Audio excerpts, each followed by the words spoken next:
Okay, thank you everyone for coming today, April 11th, 2023. Tonight we have honored guest Gary Osborn and Jim Pennington, and one of our founders, Grant Cameron, will be hosting for us tonight. And I will let the gentleman take over. Thank you very much. Grant? Oh, you want me to take? Okay. Good evening. Thank you for allowing me to have this honored guest tonight. Our guest tonight, our main guest is Jim Penniston. We'll start with him, and then we're going to move to Gary Osborn, who has helped Jim unravel a mystery that has started in 1980 in Rendlesham Forest mystery.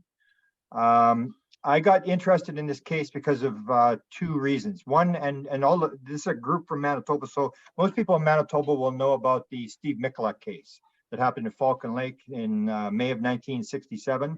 And that was the case where Mikulak was out prospecting. A UFO landed at a rock about 50 feet from him, and he wandered over, and the door opened up and he was trying to talk inside. He thought it was the Americans running some sort of secret program or whatever. He ended up getting burnt, and I actually have a piece of the rock where I'm one of 100 people that have actually been to the site. You have to go in by horseback. And when we were there, we were picking up pieces of the rock, and I figured, like, you know, the UFO may have actually, the foot may have actually been sitting right on this rock because it was sort of shattering. So that's important because everybody always, you'll hear now in the UFO community, if you get near a UFO, it's going to fry your brain, it's going to injure you or whatever. Well, Jim Penniston, his claim to fame is that he actually touched the craft, and he was actually around the craft for quite a few minutes.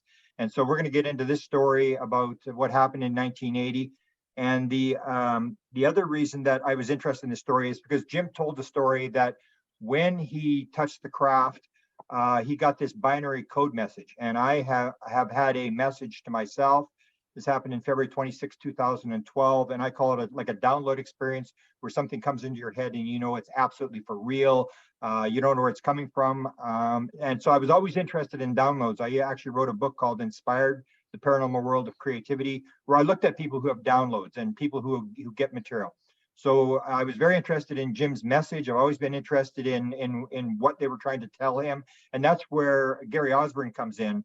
And Gary is sort of the guy who does all the mathematics and deep work, and has sort of tried to unravel this. And I think he's actually got a couple of books. I don't know if they're out yet, but Jim Penniston's book, his first one was The Encounter at Rendlesham Forest, that was written with, I think with John Burroughs and with Nick Pope, correct?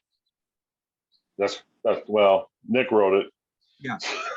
Yeah. Okay. And then the book that you did, which is kind of a weird paranormal story, that you have the Rendelsham Enigma, which I got, you signed for me when we were in Laughlin.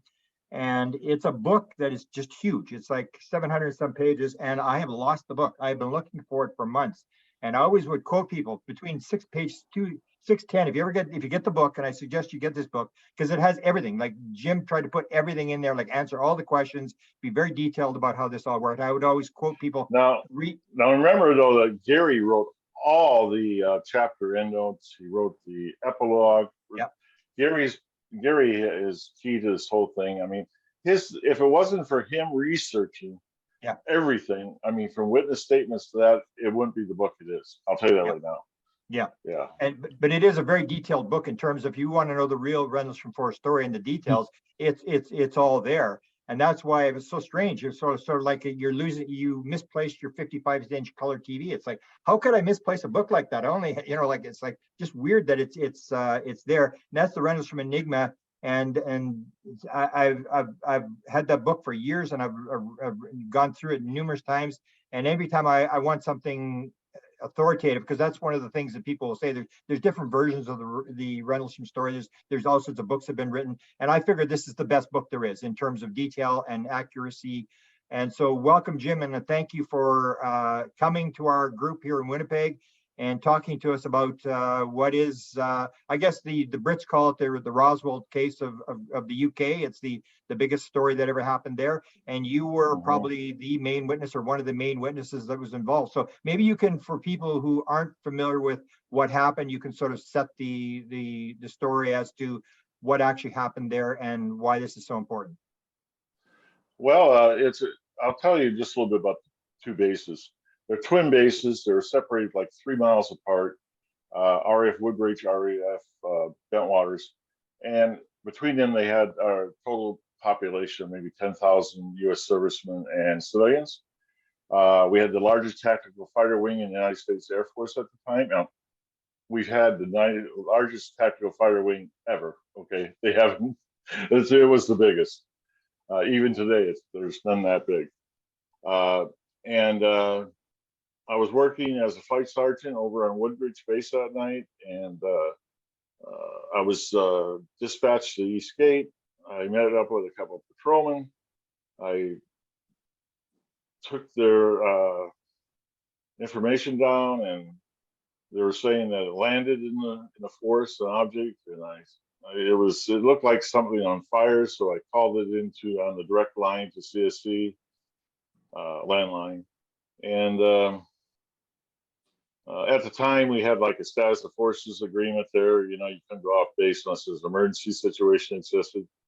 And anyway, I got permission from the base commander, Colonel Conrad, to form a team and go off base. I did that. We encountered an object in the just inside the woods that was of unknown origin. And so initially it was the aircraft crash we were looking at. I changed my security response option to a helping hand situation, which meant a possible hostile threat, with the base. And that is when I started to go and investigate the actual craft itself. I walked around it a few times. I checked it for all the stuff it's supposed to have, if it flew, like ailerons, intakes, exhaust, crew compartments, flaps. I mean, it didn't have none of that stuff. It was completely triangular. It was smooth to touch. It was some type of metal. I don't know what kind, but it was some type of metal. And walking around it, I did go ahead and I think the second time around is the discovery of glyphs that were on the side of the craft. I looked at the glyphs, and which was completely odd. They looked, even at the time, I said they looked more like pictorials, like Egyptian or something like that. And so I walked around then, again, kept notes. The radios weren't working. I'm leaving out a lot about the physical aspect of it, the bubble, the area of influence around it. I'm leaving all that stuff out just for brevity purposes here. Then when I came back around, I was running my hand across the craft, which was warm to touch, but I later found out that's probably because of radiation. They said beta radiation, which don't last very long. And I went from the smoothness of the fabric, and I touched the row of glyphs, and it was like touching sandpaper. And there was a larger one that was on top, which was a triangle with 3 little other circles around this big circle. And when I touched that, that's when I had a brilliant, and I'll use the word light because it was not light, and I'll tell you why. Light, it was so bright, like I couldn't see when I put my hand on it. And in the process, I was seeing flashes of ones and zeros. And I started getting my wits about me. And I just lifted my hand off, and it stopped completely. And I immediately had my night vision. So everybody knows if you are blinded by brilliant white light, you would not have no night vision. So I knew it wasn't a light, but it was some type of technology that I didn't understand, amongst other things that I didn't understand far as technology too. One of the strangest things, besides that situation, was that it was set above the ground, but it wasn't with landing gear. It was like with light beam. There's 3 of them, and these light beams actually made impressions in the ground. So that technology is pretty incredible too. The craft started to get more active from a opaque color, dark color. It started getting little globular pieces of light start running through it. I thought I might have activated something in the craft because I touched it and with that light thing. And so I backed off, got down on the ground, and it momentarily went a little bit back through the trees. Then it went up to the canopy of the forest, made a slight turn, and it was gone in a blink of an eye, but it wasn't like it disappeared. It was just because of speed. The other patrolman that was with me, I heard him then, and he says, "There it is," and he took off. But we were in a black forest. It was completely dark now, and I don't know what he's seen. Okay, I have no idea because I couldn't see it any farther take off after it was all off the top of me. And so I chased him because of the 2-person concept, the team concept. I didn't want to get separated from him, so I chased him. We went over a couple of fences, went through some fields, went to past some farmer houses, and finally he stopped. And I was pretty relieved he did that because I was exhausted. And I said, "What are you chasing?" And he points over, and he said, "Look down my arm." He said, "Look down my arm. You'll see it over there." I said, "See what now?" Because there's nothing in the sky. And I looked down his arm, and I said, and it's in a completely different direction, over toward the North Sea. And I said, "That's a lighthouse." And that's how that lighthouse went in his statement. Okay. Then I momentarily were talking a little bit, and I looked up over the Capel Green area there, which is part of Rendlesham Forest, and there was the craft right above the forest again. But this time, it didn't take off at high speed. It took off at a very low speed. And my estimate, being on the ground, and believe me, it's only an estimate, but I think it was so slow, it was maybe 300 or 400 miles an hour. And it took a little while for it to go back over to the east over the sea. And that is the Rendlesham Forest incident. And there's a lot more to it, but I really put it all encapsulated down into the actual event. Now there are 3 nights, right? This is the first night of the events, and there's more than one object, right? Not as far as I know. All I know is that the first night, the following morning, the morning of that, the base commander, Colonel Conrad, ordered Sergeant Nevels from Disaster Preparedness to go out and investigate that along with Lieutenant Enigma. They went out sometime around noon, and they actually were checking the site for radiations, things like that, and looking for physical evidence. And they did an investigation. That investigation lasted until about 7 that night, and they came back in, and Colonel Conrad was at a party at Woodbridge at the Oak Club, and they went in and they seen Colonel Conrad then, and Conrad asked him, he says, "Well, do you think it warrants further investigation?" And he says, "Absolutely." So the whole thing that they were out there for was because of the first night, the early morning of the first contact. And so they went back out there, and that's when Colonel Halt went with them. And that they, as far as Monroe Neville said to me, and I'm going to go by him, they never seen no object directly over them. They seen one over, Monroe said over by the storage area. And then he said there was at least 3 that were up in the sky. They were seeing lights in the sky at that time, but they were moving. And so that ran from the first day, or the first. So I went out there just before midnight. Then it went into the next day.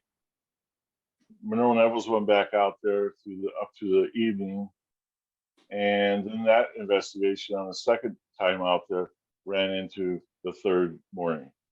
So that's the exact time schedule. Okay. So go through, what did you think, like when you came back to the base, you filed a report, and maybe get into the thing where the binary code thing comes from, and how that all started. Oh, okay. Well, that morning, I mean, I was going to write a complete incident complaint report. You know, that's a long version. You know, it can be pages of a situation that happens. The blotter entry is a short entry. It just it's more chronological. And so when I went to CSC, I was talking to Sergeant Coffey. I said, I need to write that 1569 up. And he says, don't worry about it. He said, I already wrote it. I said, how can you write it? And he said, well, we heard everything you said on the radio. I couldn't receive them, but they heard me. And I went, oh, so I read the 1569. I said, that looks good to me. And we left it like that. And so we went back out there, and because Burroughs wanted to look at, for some reason, go back out there. I don't know why.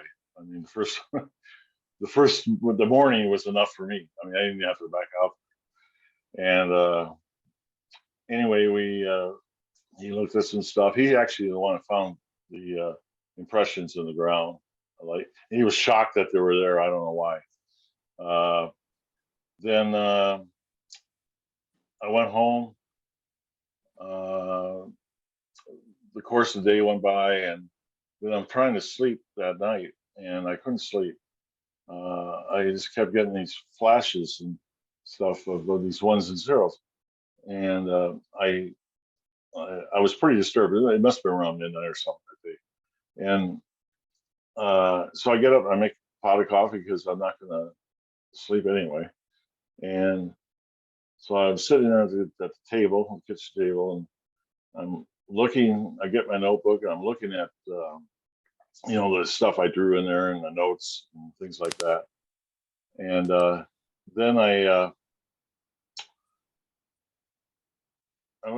closed my eyes. I could see these ones and zeros very clearly. I said, I think I can write that stuff down. And I thought I was losing it, to be honest with you.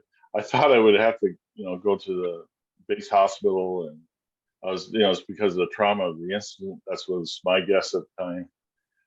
And anyway, the only paper I had was that notebook. I had it right there. So I flipped to the back, and I did it through that mind's eye thing, closed my eyes, and I started writing. And the neat thing is, after I wrote a couple lines out, I felt better. And so I was compelled to write, just continue writing. So I did that for about 16 pages of it. And then just as fast as it started, it stopped. And I felt great. I felt like I dodged a bullet, and I wouldn't have to go to the hospital. I felt fine. And I was tired despite the coffee I was drinking. And went to bed, and I woke up the next morning, and I said, I'm going to be all right, but there's no way I was going to show them that manic stuff that I wrote down. I mean, that was just craziness to me, how do you explain that? How would you explain something? I went and had an encounter with a craft of unknown origin. That night, I was compelled to write ones and zeros down. I wrote down like 16 pages, and then I just stopped, and I felt great. You couldn't tell anybody that, and I wasn't going to either. And so that's how the binary got put away and rediscovered through actually John Burroughs and Linda Moulton Howe. And that was years later, right? Yeah, that was at a film shoot for Ancient Aliens in 2010. Yeah, and that was just by accident, because John had asked me about a date or something like that in the notebook, and because I wrote everything down, for that week or 2 week period, and I was looking for the date, and I went too far in the back, and of course, there's the ones and zeros and all that. Everybody goes, "What's that?" And I went, hey, what difference does it make 30 years later? You know? So yeah, I said, well, that's a breakdown there, And then Hal, she thought, she's like a mad dog with fresh meat. She comes over, she goes, that's binary code. I said, oh, really? I said, yeah. I said, oh, yeah, I got pages of it. And they were just fascinated by it. And they said, well, how did it happen? I told them. And they says, have you ever had it analyzed? I said, no, it's probably a half hour of madness, And anyway, long story short, the producers and that, I called them up, and Hal was on me called me 2 or 3 times a day. All right. It was terrible. Yeah. It was crazy. And so I was sort of forced into doing it, but I wasn't going to let her look at it. I didn't want to really. So I gave the producer from Ancient Aliens, Prometheus Entertainment, Kim, I can't remember Kim's last name now. And anyway, I gave it to her, and a few days later, she got back to me, and we did a real rude Skype. There wasn't Skype, but it was like really rudimentary. And she went through it. She says, "There's a message here." I said, "Oh, you got to be kidding me! That's really nice words. Those aren't the words I use." And I said, "Yeah." And I said, "No way." And that's when they had it deciphered. And, it had the coordinates. It had some. One of the coordinates was actually, it had 7. It was actually only 6, but the 7th one was really the first one done twice on there. And so I said, well, okay, I don't really believe ancient aliens 100%. Can you imagine that? And yeah.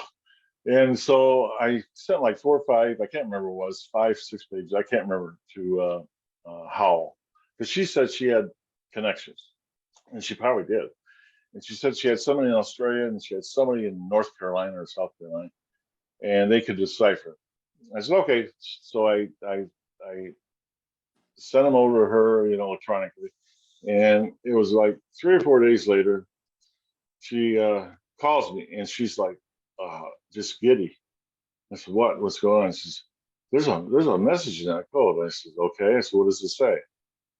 And it was verbatim from what ancient aliens said. I went, damn, how in the hell can that be?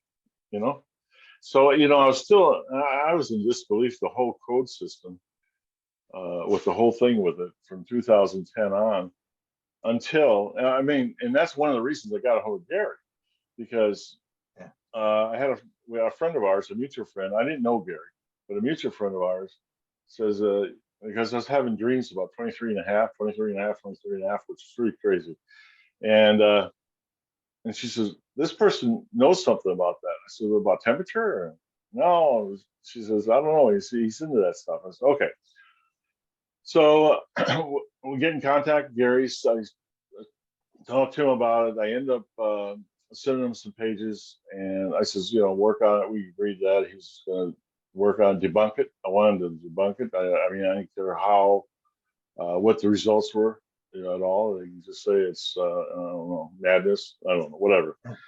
And that's what Gary did. I like Gary talk about that. But that was the beginning of it. Yeah, maybe Gary, jump in and talk about how you get involved here, and what did you think when you first saw this? Had you seen this kind of stuff before in terms of people getting messages, or were you just interested in what it was showing? Well, anyone would be interested, wouldn't they, if they were sent 7 sets of coordinates? Yeah. I'll try and give you my feelings on this, exactly how when I received the coordinates.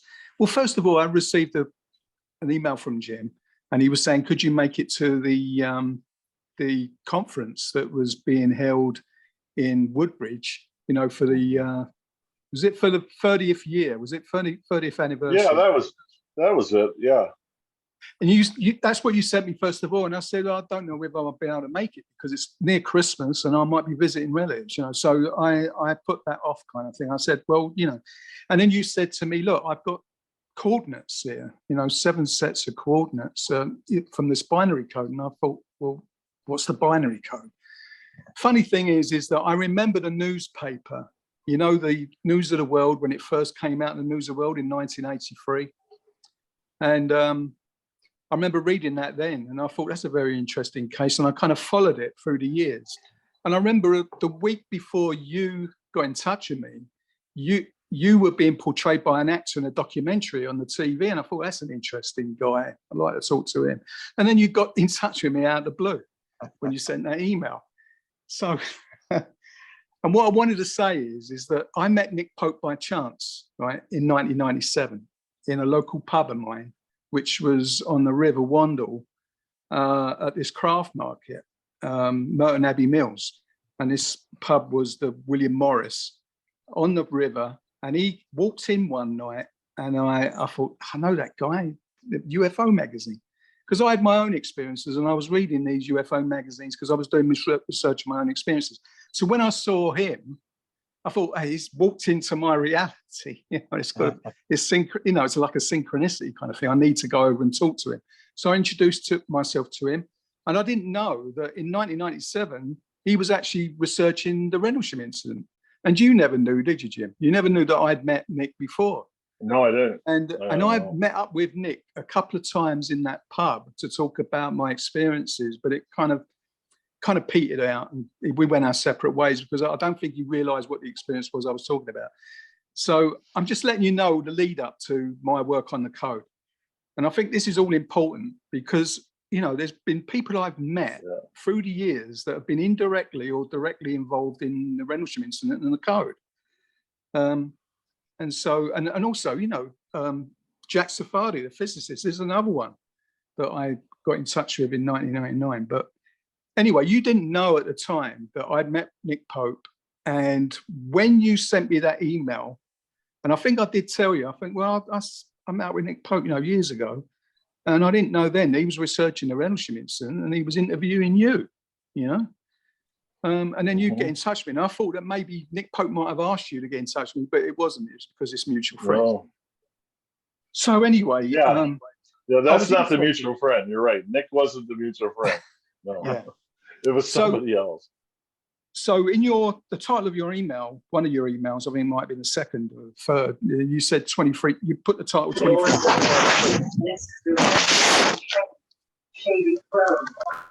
Hello? Hi. Everybody needs to mute. Muted a disturbance.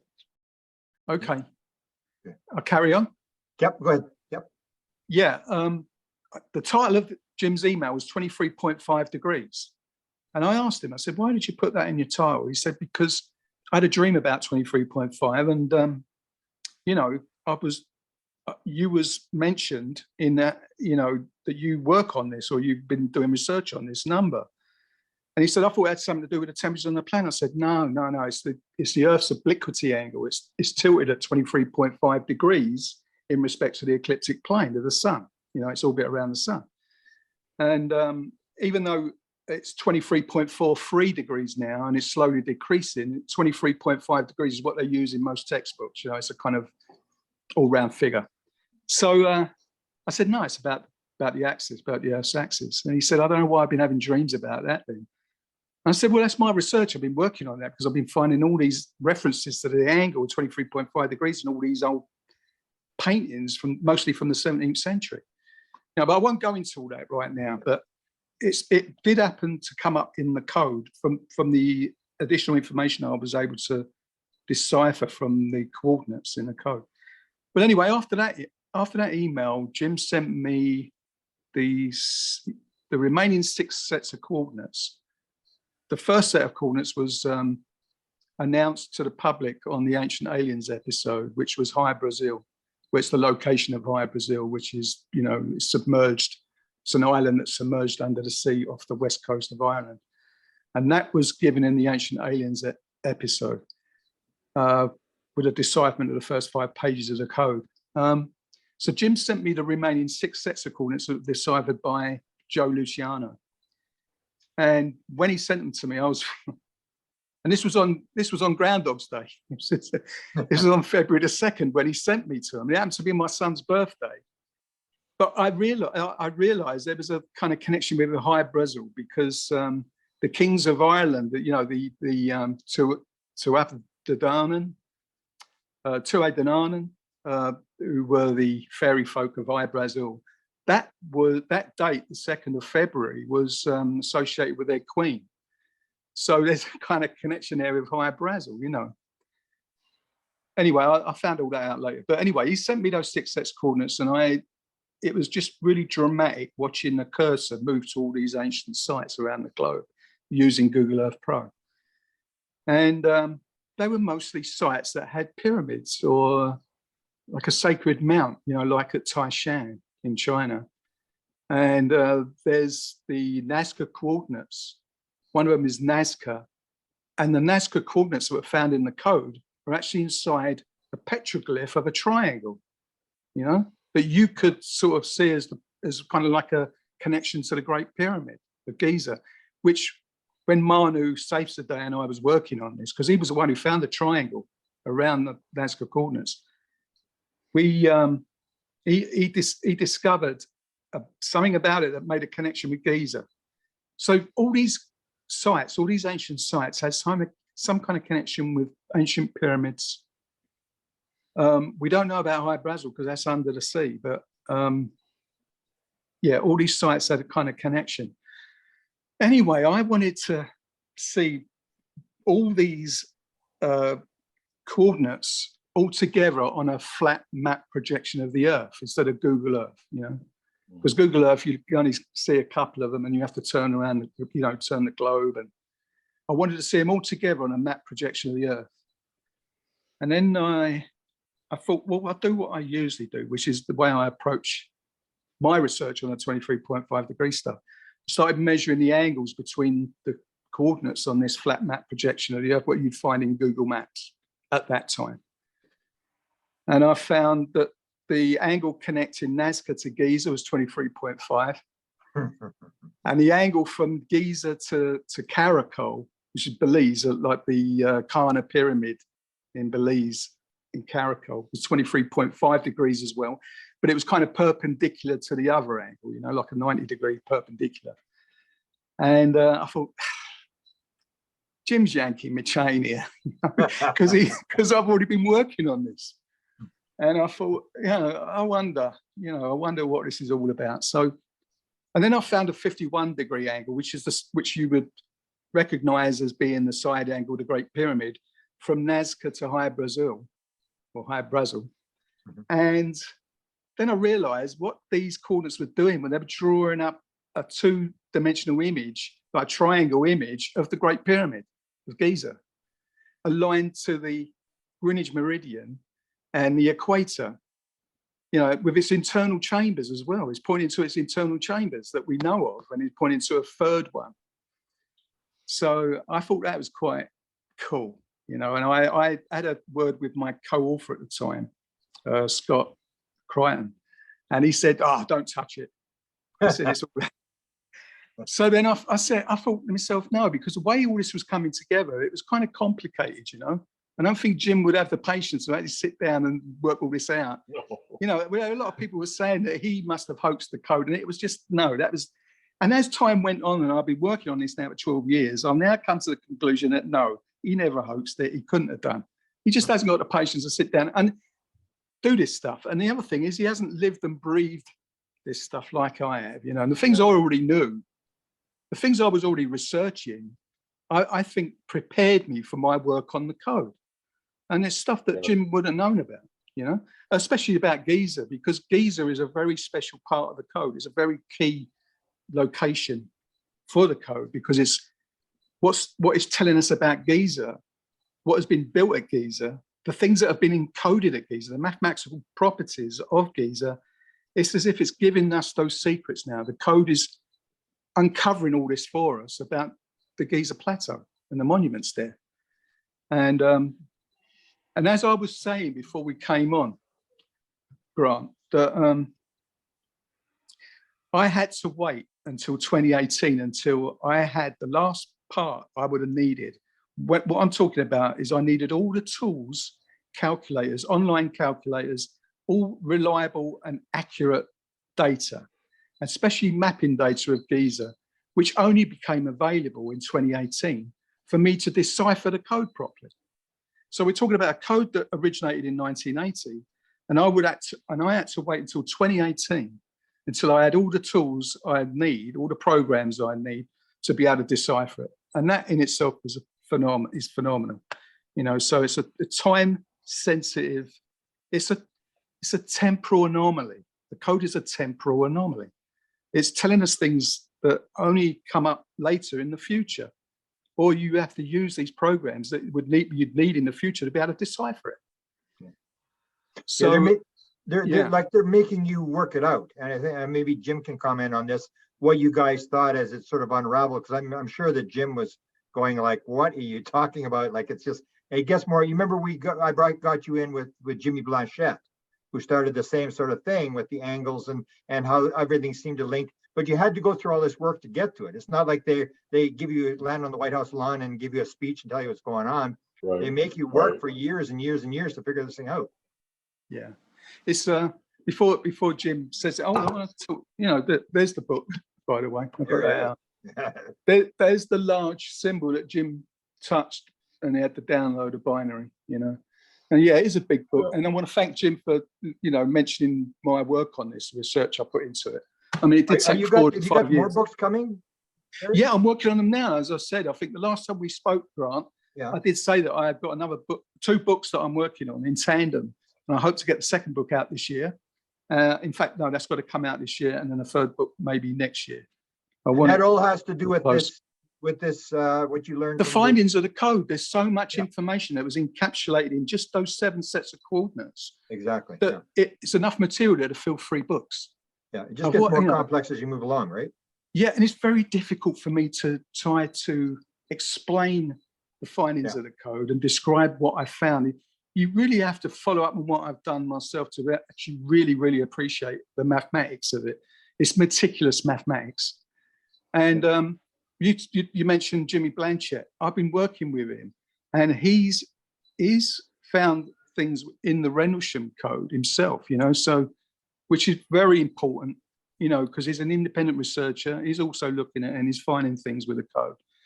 And what I want to say is that the jewel in the crown for me, which is what I say is the jewel in the crown of message authentication, is this fine structure constant number.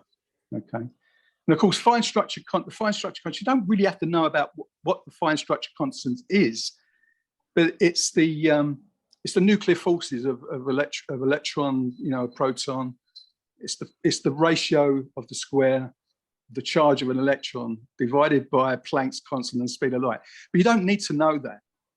All you need to know is the 12-digit number that the physicists have determined in 2018.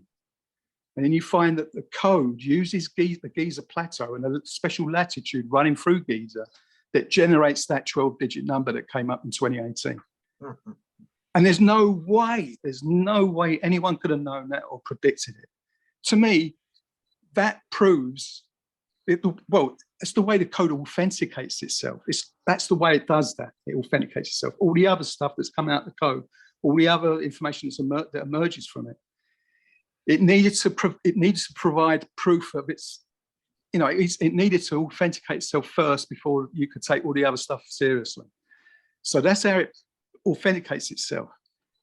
But if it's proven itself that way, then it's also proven that something extraordinary happened at Rendelsham, that something paranormal happened at Rendelsham, which was, and who was it? We were talking the other day. Rob Neeland, a friend of mine, Rob Neeland, who's also a friend of mine who saves the day. He said this is an extra temporal event, not an extra terrestrial event. It's more of an extra temporal event. It's, the code, the way it authenticates itself, it's a time anomaly. So whoever devised the code, all I can say is, and I can't say it's extraterrestrial, all I can say is it's an advanced intelligence that is not confined to the laws of our temporal or spatial reality. That's all I can say about it. And the synchronicities of you two guys joining up, do you think that was part of it? In terms of Yeah, I do. know that Yeah, you're part of this, you got dragged in by them or whoever they are? Manu saves the day, Jimmy Blanchett, Rob Nealon now, another guy who's been working with Manu at Giza. But it's like what comes out of the code, it also kind of relates to their work as well, their research work. What is pointing to the Sphinx, and it's pointing to the pyramid of the pyramid of Unas at Saqqara, which Manu's been working on with the pyramid text with Rob Nealon. And what I'm saying is that the code from 1980 is predicting all these things in the future. It seems like right now, what has emerged from the code has meaning with what's going on right now at Giza with the Sphinx, where it's pointing to the Azores in the Atlantic. That's just one theme, you know. And as you know, the Azores has always been like, you know, a contender for the original site of Atlantis, you know. So there's this connection with the Sphinx and the Azores, and it's all connected by the code that's come out of the code. So it's just phenomenal. It's just phenomenal. It is. Jim, you talked to, maybe you can sort of elaborate a little bit on, you got some briefings, there was some stuff where they were sort of messing around with people. What do you think they knew when this happened? When like intelligence, whoever it was, did they realize the significance of this right from the word go, that this was something where they had to separate people and, you know, talk to people and do this kind of stuff? What do you think they knew? Because now we know it's a big story, but. Well, apparently so, because when I went to the, you know, after I retired from the Air Force, I went out and I was having difficulty sleeping at night. I was only getting 2.5, maybe 3 hours sleep a night. So you know what that can do to you. It's terrible. And especially long term. So I went to my medical doctor and she said, I can give you drugs for that. And I said, I don't want drugs. I said, the job I have, you know, I can't have, I can't be impaired. And she said, well, would you consider going to a psychiatrist? I said, yeah, anything so I can sleep at night. And sure enough, I went there like for about a month, I don't know, once a week. And then the psychiatrist, she said, you know, I'd like to try hypnosis on you. There's something in your past that is really disturbing for you. And I said, okay. And I got a little worried. I was thinking, oh, geez, I hope I wasn't abused as a kid or something. You know, I was thinking that kind of stuff. And yeah, really, it was just like wild stuff. And anyway, at the time, she kept notes. Her notes was an 8mm Super 8. That's how she took the notes. And so she filmed it. And so the first session, I'll tell you the truth, I came out of it and man, I felt great. I mean, I felt relaxed, I felt refreshed. I thought it was great. But then I looked over at the doctor and she's got her jaw on the table. And I said, what's the matter? And she goes, we're going to have another session. I said, what for? And she said, we're going to have to talk about Woodbridge. I went, oh. And anyway, during the course of this stuff, we did do the second one too, but during the course of this, there was a block put in I would jump from the craft, the OSI, back to the craft. Why down the OSI building? It didn't make no sense. And it turns out she did break through the block that was put in. And the only thing they blocked was the binary code. That was it. Nothing else. Wow. It was the binary code. And the thing is, like I told Gary and other people, the Achilles heel for the government is they never knew I had a notebook and I wrote it down.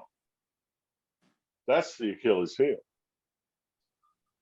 But they knew you had the code. They knew you had gotten a code, right? Is that right? Yeah, could I just? Yeah, but based on the hypnosis, why would they put a block in for the code if they didn't know it? But that's why I said yes, they knew about the code. Mm-hmm. That's something I noticed was good, is that you took notes all the time. You had notebooks all the time. You were recording stuff as part of your job. Yeah, Grant, I am a note-taking fool. Yeah. When I was in the Air Force, I kept daily journals for full 20 years plus. And I was at Bentwater's Woodbridge from July of 1980 to August of 84, and I kept notes every day. Whatever happened at work, I have it recorded, and that stuff also helped in writing the Rendlesham Enigma. Because I look at one of my journals and I go, oh, I'm meeting with the base commander or the wing commander or something. I go, oh yeah, I remember that. I would recall it. That's why that book is so accurate.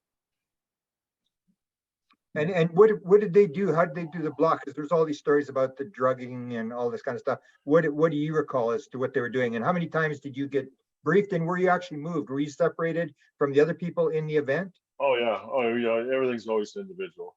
I'll tell you what, the doctor, she gave me her. This would never happen today.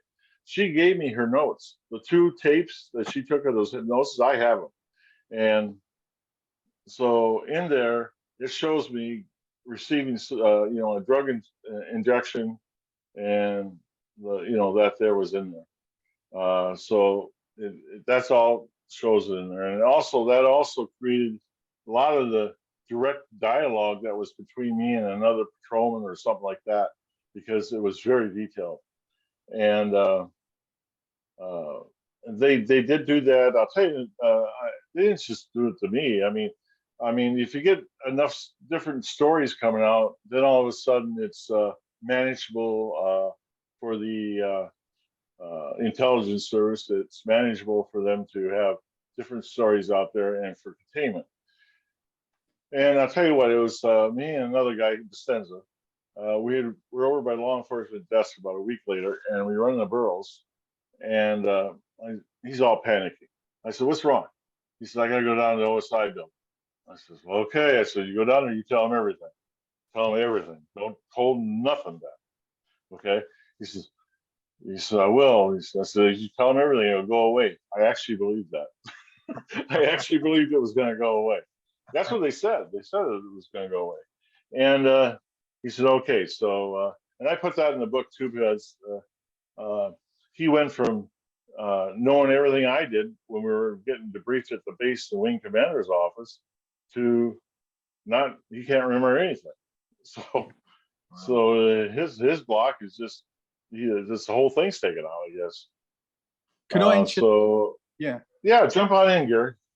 Yeah, I just need to eject to this point because Jim gave me the video of the hypnosis session, and I transcribed it all, transcribed everything. And Jim hadn't really seen it because he didn't want to watch it, because he had trauma from it all.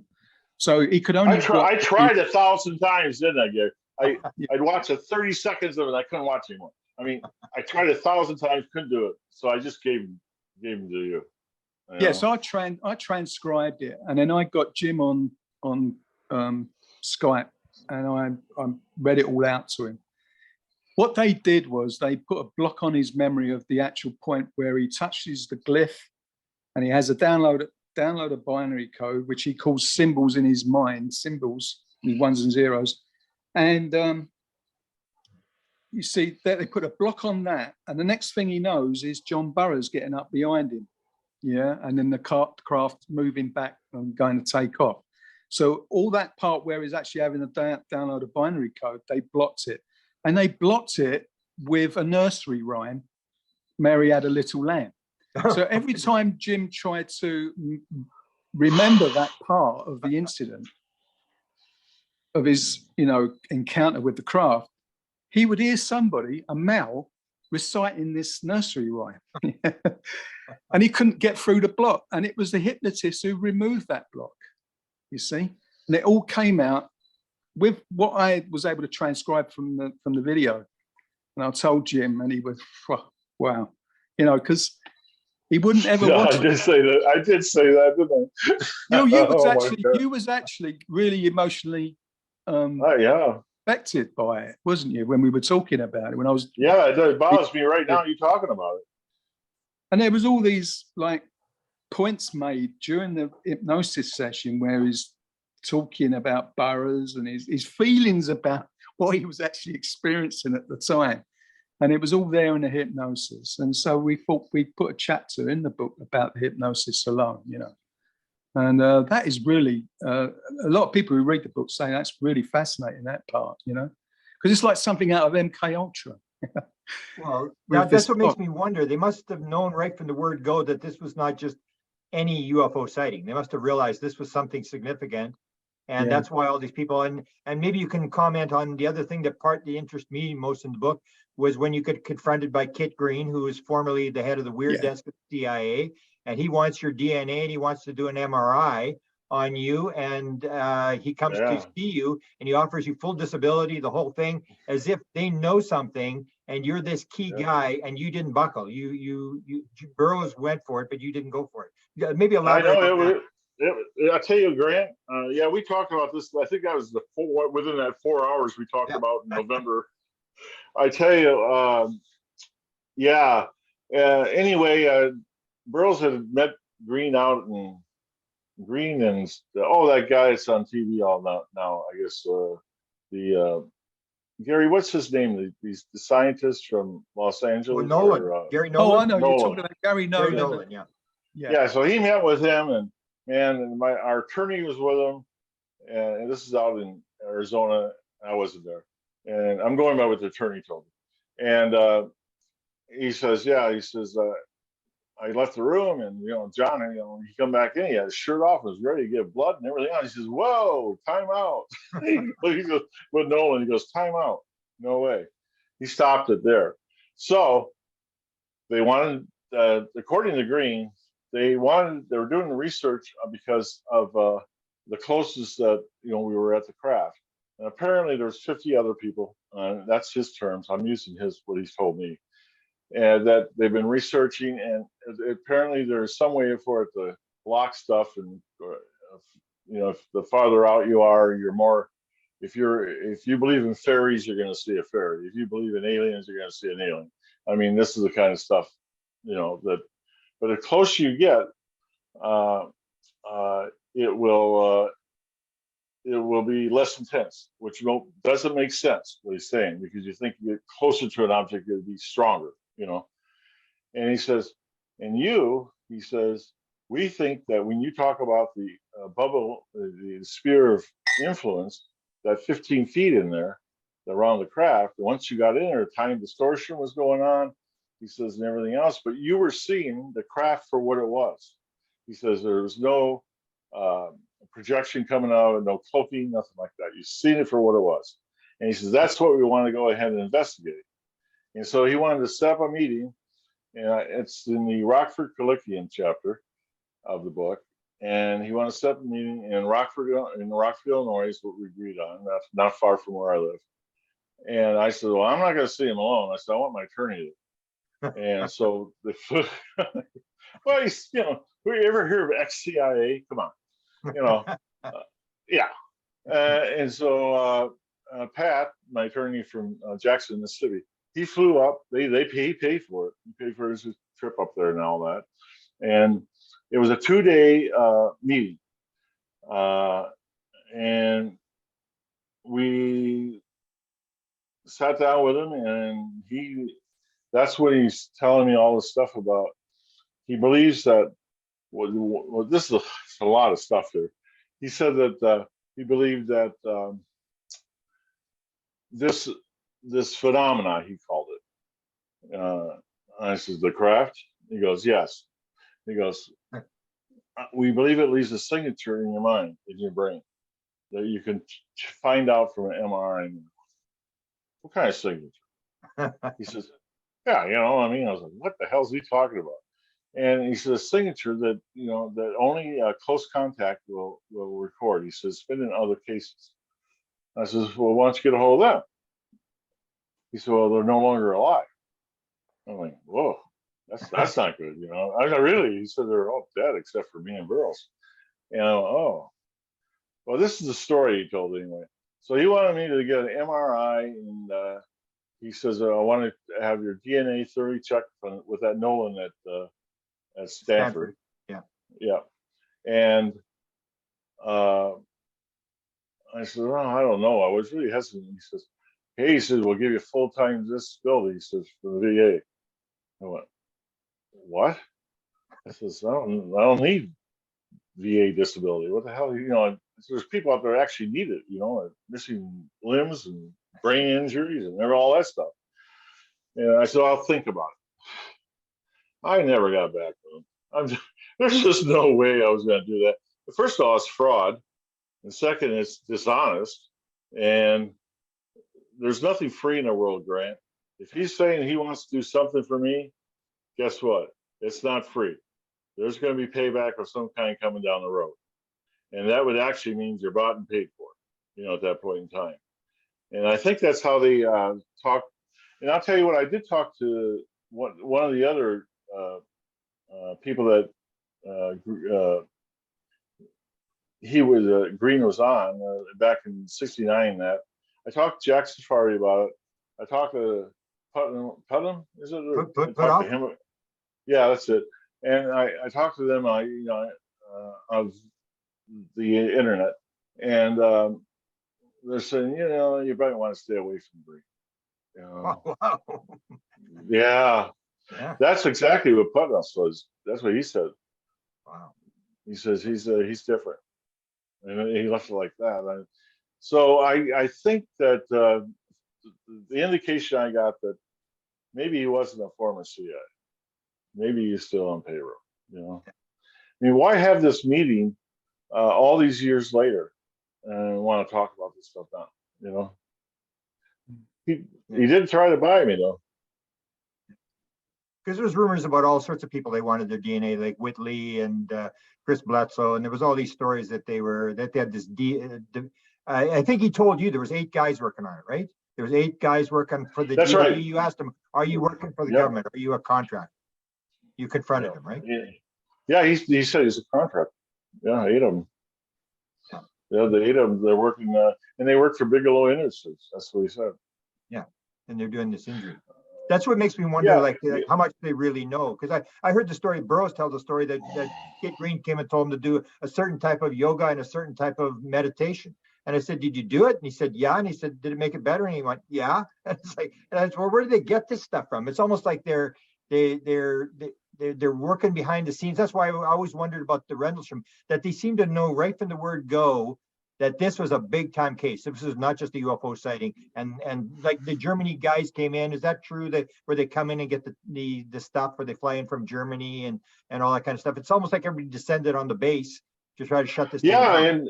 And one of the things that was confirmed about that, I mean, yeah, they did fly a 4-star general flew in. I mean, he's got better things to do than do errands, you know what I mean? And anyway, so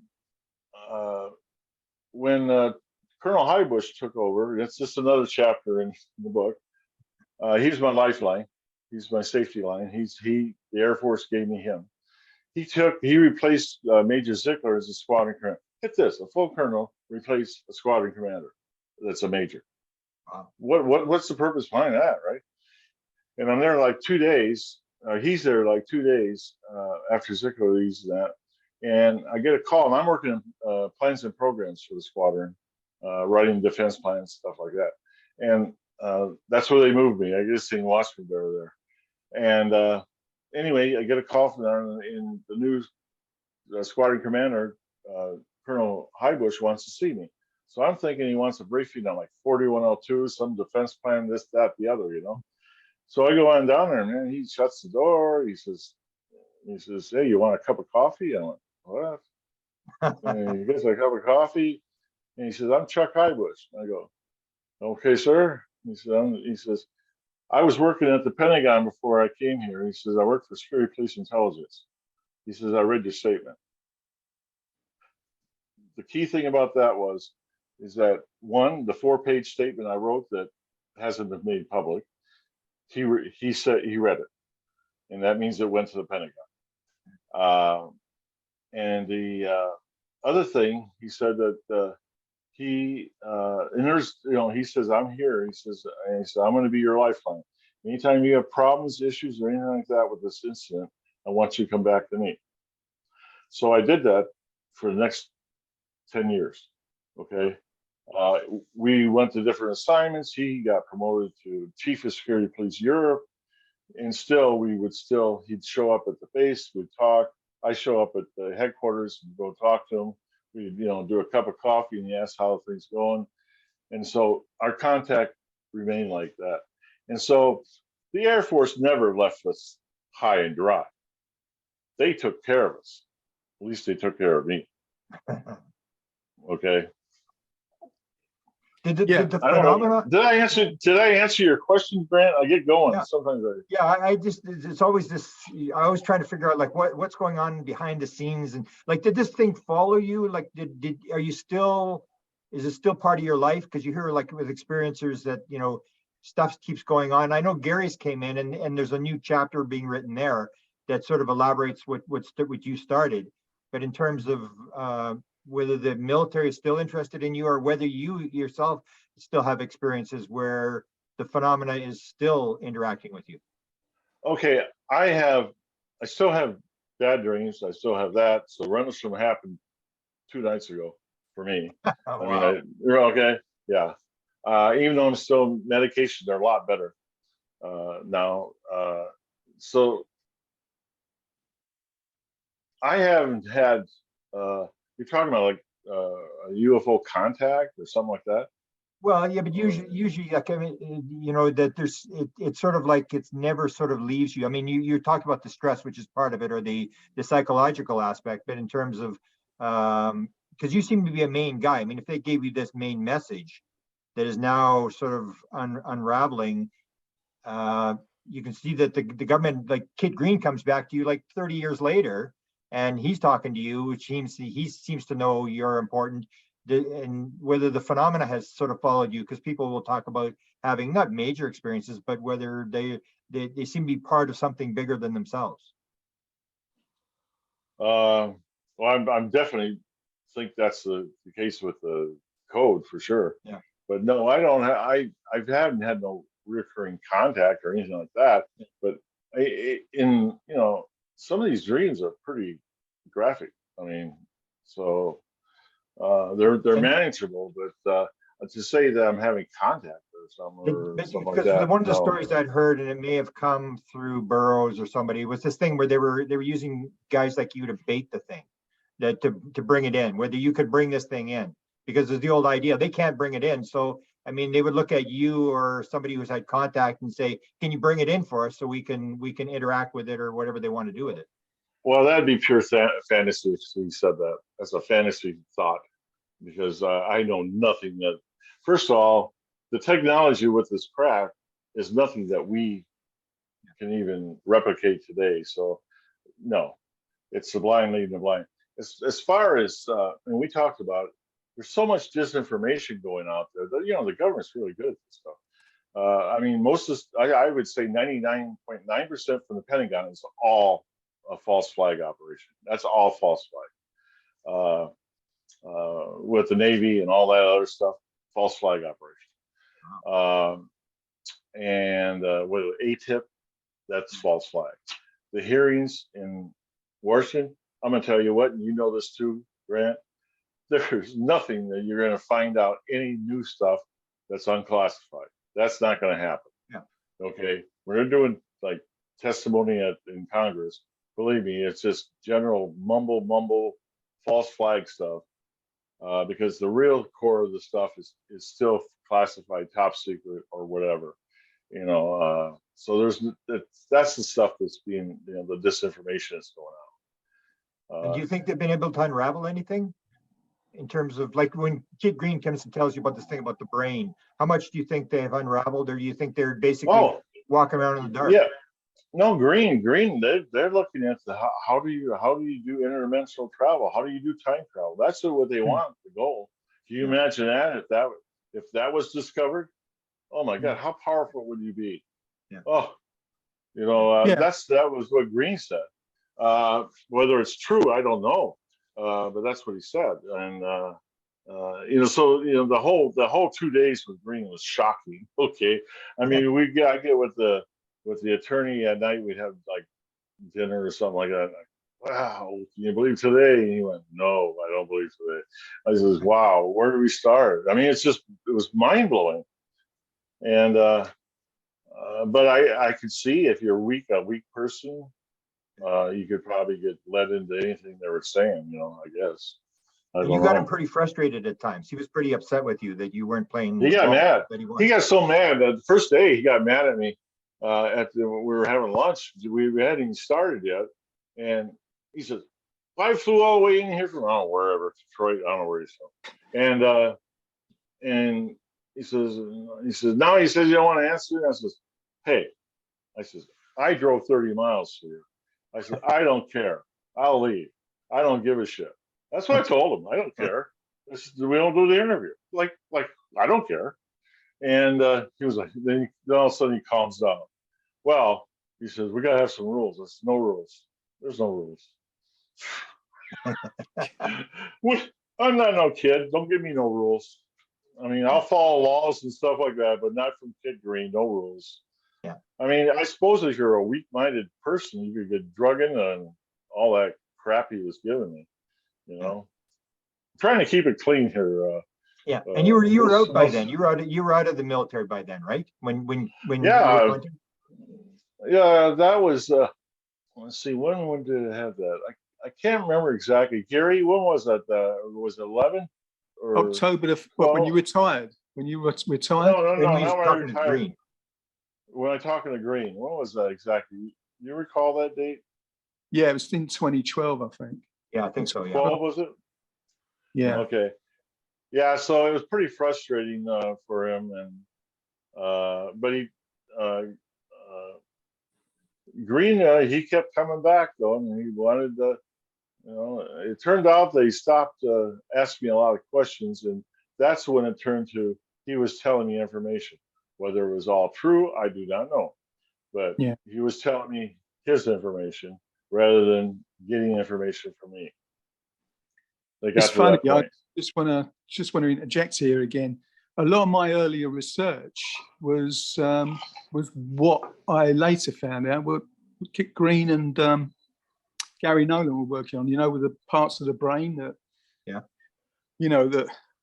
you have this experience, which I call the hypnagogic state. I'd say it's the hypnagogic state. I think that's the open sesame to all paranormal mystical experiences. What Colin Wilson said, and that was my earlier research, and you'll know that what's doing the rounds on the internet is this kind of superimposition of the Eye of Horus on the brain. That was my insight years ago. Wow. And then I realized, that's my insight. That's what I came up with. I was the first one to come up with that, and then people run with it, and it's all over the internet, and they don't know who the source of that is. But I've been on Magical Egypt series with Chance Gardner, and they showcased that discovery of mine, or what I'd say my insight, and that came after my experience. But I was into all that research before I got involved in the code, and about ancient Egypt and about the shamanism, those hypnagogic state experiences, because I had what I would consider an enlightenment experience in '93. So that's why I was into all that. And I was really researching about my own experience or trying to find out more about it. Didn't we talk to you about your experience? Talk about that experience. I think we asked you about that before. It was kind of a weird. Yeah, because I'm just a normal guy from Peckham, southeast London, a working class guy. I went to normal ordinary school. Although it was quite, how can I put it? The school I went to was a grammar school anyway. But I left before I took any exams or anything. I went straight into working with my dad on screen printing and that. So it's funny because the environment I grew up in was not conducive to the kind of experience I had. And what I later found out was, because of what I experienced, what the symptoms of the experience I experienced was to do with Kundalini awakening. Okay. But I was totally ignorant about all that before. And I had no prior instruction or knowledge of that whatsoever. It just happened spontaneously to me. And it was because I was messing around with the hypnagogic state, trying to stay awake at the point where you fall asleep, you know, so you're awake and asleep at the same time. And I think that is the state of consciousness you're in when you have all these paranormal mystical experiences. And that would be what Jenny Randles calls the Oz factor, you know. So, and I think that's what's conducive to a lot of these experiences. So I was into all that research about that. And that's how I got in touch with Chance Gardner, who does the Magical Egypt series, because I was finding things in the symbolism of ancient Egypt, which kind of pointed to that experience, you know.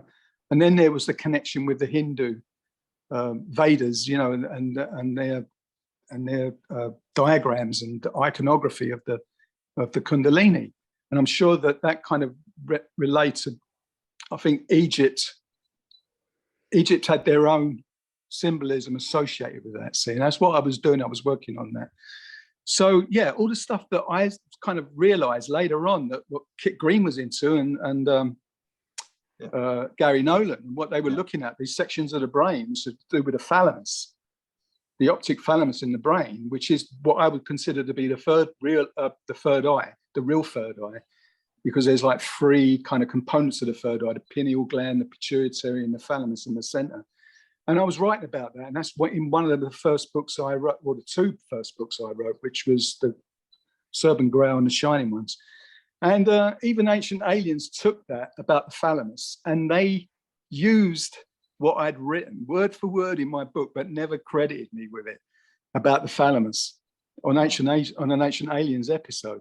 So I thought, yeah, I'm just not getting the recognition here. You know, it's like all these people are taking my work and things I found out I was working on 20 years ago. So yeah, I was into all that before I found out that Kit Green and Gary Nolan, and who else was it? Was it Colin Kelleher and Al Puthoff, and they were all on that team. Yeah. And of course, you know, I was already involved with Jack Safadi from 1999, and the people he was involved with, Al Puthoff and that, and Colin Wilson was one of my friends. So, yeah, I mean, I was working on all that before, and I understood the processes. So it's strange now that they got involved with Jim, you know, and they were working on this stuff because it kind of all connected together. Yeah, and I think that what I was working on at the time was all in preparation for me working on the code. But what I want to really say, and I need to emphasize this point, is that the code is mathematical, and you can't get any more objective than mathematics. You know, it goes beyond all our subjective beliefs, opinions, views. You know, we can be talking about all these UFO cases, but there's no real proof. But with this code, there is mathematical proof that it predicts a 12-digit number that came up 38 years later. And there's no way anyone could have known that or predicted it. And to me, that is proof of contact. It's proof of some intelligence that was able to devise this code to show us that it was actually a demonstration of retrocausality. You know, the information was being sent back to the past that has an effect on the present, which was at that time in 2018, and probably has an effect in the future. So that's the bottom line. What do you think the bottom line of the code? Where's this all headed? If you're going to look, say, in terms of what's important about this for humanity, what's this all about? I think the exploration of humanity is all these sites, the coordinate sites, and you see the fine structure constant number, the 12-digit fine structure constant number, that was only the way it authenticates itself. I don't know whether there's any further significance of that, but it could be because of the phi ratio, because the pyramids are positioned at Giza to the phi ratio, and this golden cut latitude divides the distance between the two furthest pyramids into the phi proportions of 1 and 0.618, then that golden cut latitude and the numbers in that golden cut latitude is what, you know, generates the fine structure constant number, 12 digits. Because the fine structure constant is embedded in the phi ratio, that there might be, and this is something I was working with Jimmy Blanchett on, there might be a relationship between the fine structure constant, the nuclear fine structure constant, and the phi ratio. And it's got something to do with vortexual physics. something to do with the vortex, because they're now finding out that the fine structure constant is a ratio between the nucleus of a subatomic particle and the surface, but it's all with a vortex. You see that the center of a subatomic particle at zero is the vanishing point of the phi ratio spiral, that golden spiral. So it's all related to vortex physics. And I'm thinking that there might be some kind of connection with time, with breaking the time barrier there. And it's all kind of encoded at Giza. Yeah, Gary, what about that the code, it could only, you have to use a code from 1980 or else none of this works. Yeah, and that's another thing, Grant. I wanted to say that, and I think we did talk about this before when I was in an interview with you before. 1980 is the only year in the whole timeline of history. 1980 was the only year that this demonstration of retrocausality with this prediction of the 12-digit number could only have been implemented. Only in 1980, because if you take the numbers in the Golden Cut latitude in 1979, it wouldn't produce the same 12-digit number. If you took the Golden Cut latitude numbers in 1981, it still wouldn't produce the same 12-digit number. So 1980 was the only year that this demonstration of retrocausality could be implemented. And that's the reason why I think the Rendlesham incident happened in 1980. And the funny thing is, it happened on Boxing Day and around Christmas time, as if it was a Christmas gift to mankind, to humanity. So, yeah. So are you. I mean, this thing would not have unraveled unless it had been you coming in.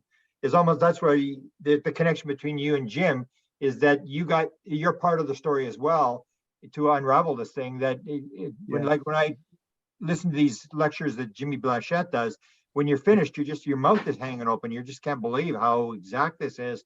And yet you need someone like you and like Jimmy and like the Jim to get the code to unravel this. And people think they're going to land on the White House lawn and tell us they're from some planet. And you start to realize it's this very complex thing where they make you go through 500 hoops and mathematics, and then you figure it out for yourself and you go, oh, and it's basically telling you how reality actually works. But they're not telling you through a lecture. They're making you figure it out.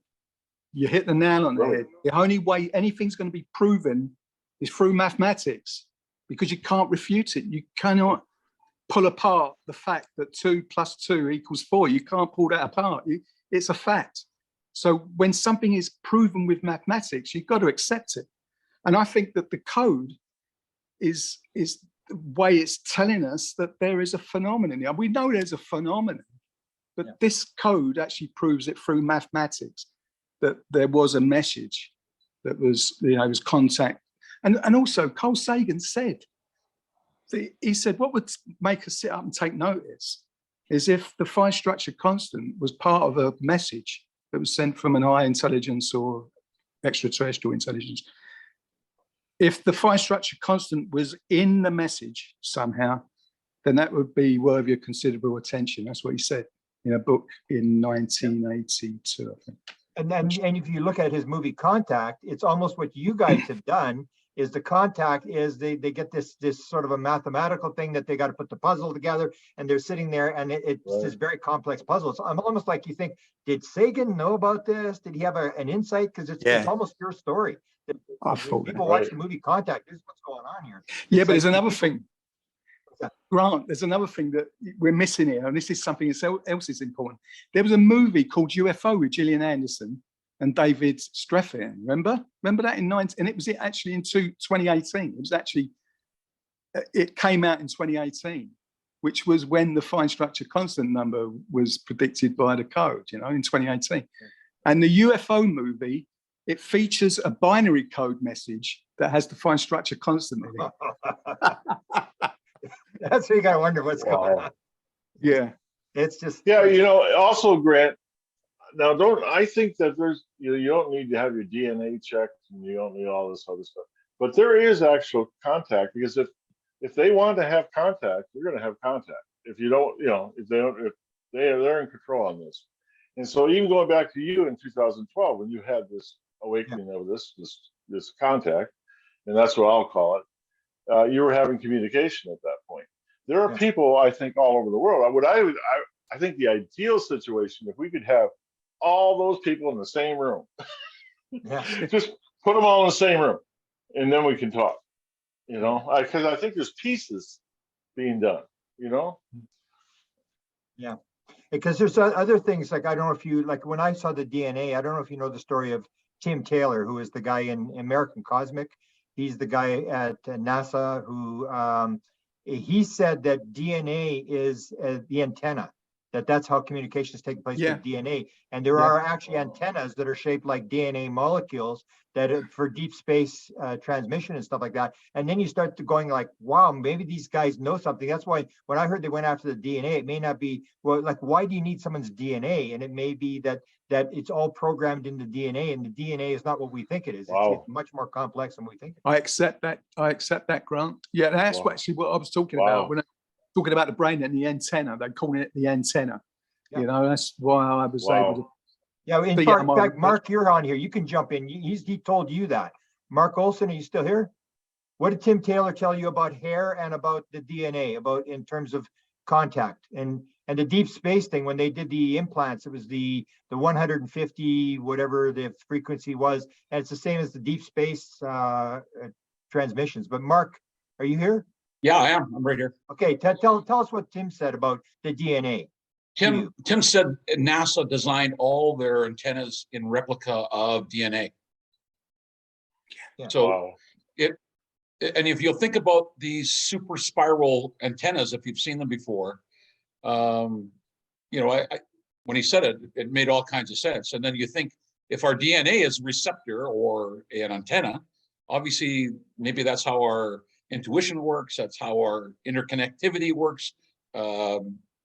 Telepathy through thought, through energy, which is what we are.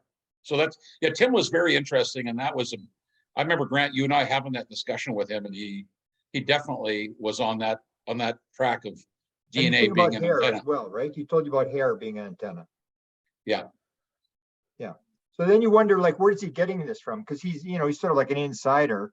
And then when I hear they're going after the DNA, I go like, what are they, is it connected to what Tim Taylor was talking about? And that's why I always wonder, like, what do these guys know? Do they have some insight as to what's going on? I'm sure, yeah, like, I agree with you, Jim, that there's no way anybody, this is never going to be discussed publicly. It's all classified, top secret. And as Eric Walker, the guy at Penn State University, told us, he said, you're just curious, admit it. He said, we're never going to tell you. Why would we change the rules? Why would you change the regulations and rules to satisfy your curiosity? Answer that for me. They're never going, there's no way. I mean, they're into space travel, right, and weapons and whatever they're going to get out. It's just curiosity. That's all we want to know, is like, what's really going on. Yeah. And they could care less what we think about it. Agree. Yeah. So that I want to just, I want to say something else. You know, when I was talking about the superimposition of the Eye of Horus, the ancient Egyptian Eye of Horus symbolism on the brain, I was actually vindicated in my research on that, or my insight into it, because 5 neuroscientists or neuro doctors, surgeons from, was it Johns Hopkins University? They wrote a paper saying that the Eye of Horus symbolism, the ancient Eye of Horus symbolism, does certain sections of the Eye of Horus symbolism, they coincide with certain parts of the brain, the thalamus, the pituitary gland, the pineal, the corpus callosum of the brain. And it was a paper written by these 5 neurosurgeons, okay? And that was in, I think it was 2015. But I had actually come to the insight of that back in 2001. So what I'm saying is, it's kind of vindication if they actually think this has merit, that this superimposition of the Eye of Horus symbolism with the brain has merit. You know, and this is something that Chance Gardner and I would kind of really, you know. Let me ask one more question, and then we can maybe go to questions, because a lot of people are asking questions. In terms of, would you agree with me that the intelligence, what they're doing is it's coming from the bottom up? So they're saying, okay, try to stop this. And so Jim gets the message, you start to decode this thing, it starts to go around, people start talking about it. And there's nothing the government can really do to stop it. That's the disclosure. It's coming from the bottom up rather than from the government down. Right. Yeah, this is what's going Right. on right now. I think this is all part of the disclosure, really, that because this code is giving us truths through mathematics, it's proving that there was some kind of contact and there was something, you know, that extraordinary happened at Rendlesham, and it's proving it through mathematics. I mean, you really have to look into what I've been working on. Jimmy Blanchett has been working on it as well. It's all mathematical, and you cannot refute the mathematics of it. So that, as I see it, is where the truth lies. It's something that's going to come out. The more people know about it, there'll be a tipping point where, you know, a lot of people know about it and accept it. So Jimmy Blanchett's making his stuff public. When's your next book? Because I'm kind of excited to find out, you know, as you unravel this stuff, because that's what we need to do, is sort of get it out there where people talk about it and comment on it. And so when's the next disclosure thing that you guys are going to put out in terms of what you've discovered? Well, the second book, which deals with the initial information that I was able to decipher from the 7 coordinates, that's going to come out this year. I wanted to put the third book out at the same time, but then Jim and I discussed it best if the third book comes out later, because people need to digest this stuff, you know, bit by bit. Really so, and the third book would mostly be about the Giza plateau and what that's given us in terms of the unveiling of the things that have been encoded there by whatever intelligence it was that built the Giza, you know, pyramid field. Because we still don't know, really. We still don't know. You know, we accept it that the ancient Egyptians built Giza, but what's coming out of it, what I've discovered through the code and what it's giving us, is that this seems to have been, I mean, the mathematical properties of the pyramids themselves and the distances that are in, you know, like multiples of pi and, you know, phi, and it seems as if this has been devised by an advanced intelligence, perhaps the same intelligence that's give us the code, you know. And they sort of planned it that it would take 5,000 years to unravel. That this was all put in the code. The code was all put in 5,000 years ago, or 10, or whenever they built all this stuff. And then when you see your work and you see Jimmy Blanchett's work, you realize, like, oh, this is connected to this, and this is connected to this, and we're just discovering it now, and it's been there for 5,000 or 10,000 years. Yeah, it's like the monolith in 2001. You know, the Great Pyramid's like that monolith in 2001: A Space Odyssey. You know, it's like part of our evolution as we're getting closer to the secrets that it holds. You know, or contains. You know.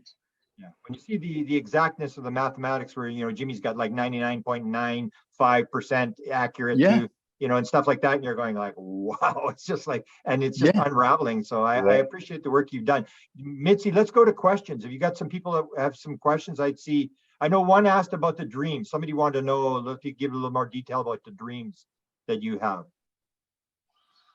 Oh, well. Are they regular dreams? Are we talking like all the time, or is it just sort of? One of the things is I never do an interview or anything like that in December. I don't do anything in January either. I try to avoid that stuff because it just like brings it all back. Oh yeah. Well, you know, it can be very mundane stuff. I mean, it could be like what I was doing that night, you know, and you know, the course of, you know, my memory, what was going on. But then there's you know, one of the things that I experienced out there that night in that sphere of influence was I had this range of emotions. I do describe it in a book, but it doesn't describe it as good as I wanted to, because it was just all over the place. It went from awe to fear to every emotion you could possibly have. They were just flying all over the place. And then sometimes those really terrifying thoughts and moments will come, you know, while I'm sleeping, you know, and I'll dream of those. The other thing is I get new dreams, and they sort of just dovetail off the what happened, you know. And I don't know if you're just, you know, if it's just fantasy or, you know, how dreams are. I don't know. But for them, I was trying to think. The last time I woke up in bed, sitting up, sweating, was probably around New Year's. That was the last time. Did I dream about this a couple of days ago? Yeah. it just materializes every once in a while, and I am on medication that will help me. It's an alpha blocker or a beta blocker, I'm not sure. It'll block dreaming, or make it softer, so you don't get those nightmares and that. And I mean, it is part of the PTSD, I guess, with the situation. Okay, there's a question here about aliens, and I don't think at any point aliens has come up in terms of what you think this is. You didn't. There's nothing on that. It's not in 43 years. Not in 43 years, it hasn't. Yeah. So, and let me ask this question. I mean, you've gone through this situation where you've gone for regression and medication and stuff like that. A lot of people, this started as an experiencer group where people came through. And one of the questions they want to ask at Ohio is how do you deal with people who have the PTSD in terms of this? So what kind of advice can you give people who are in the situation you were in 1980 in terms of what can help and what you can do? Seek professional help. I mean, professional. Don't go with these UFO people that go on these lecture circuits and they want to hypnotize you. They're suggestive anyway. They're going to do nothing but run. That's what you need to do. Run from them, because those people are doing you absolutely no good at all. They can put information in your head and that. So stay away from those quacks. They're quacks. Okay, they're not. If they go in, like my doctor and my psychiatrist at the time, they did not. They had nothing to do with UFOs. That wasn't, and I didn't even go in there for that. I went in there for a sleep disorder, which is totally different. I would suggest maybe the back door is better. Maybe to have people go in and say you're having a sleep disorder, maybe, and go from there. But stick with professionals. I'm talking about medical doctors and psychiatrists and that, people that actually went to school for it. Okay, don't be doing these quacks at at UFO events or something, or want to do something or have a podcast. Or stay away from those people. Do they advise you to record your dreams? Do you record your dreams or write them down? Oh, when I was seeing the psychiatrist, and I had to keep a log. Yeah, I kept a log, and I even went as far as I had a voice activated one, because sometimes I talk in my sleep. So I had a voice activated tape recorder. I used that, but for most part, that was I couldn't really get any information out of it. Yeah, but they told me to take notes, and I did do that for that. I don't do it now. I mean, it's pointless, I think, to take notes. I don't know. I mean, at this point, I don't know. But you've been a note taker in terms of all your whole life. I am a note taker. Would you do it again? If you had to do it again, would you go through this again? No, absolutely not. No way. No way. No way in this God's green earth I would go through this again. No way. No. Wow.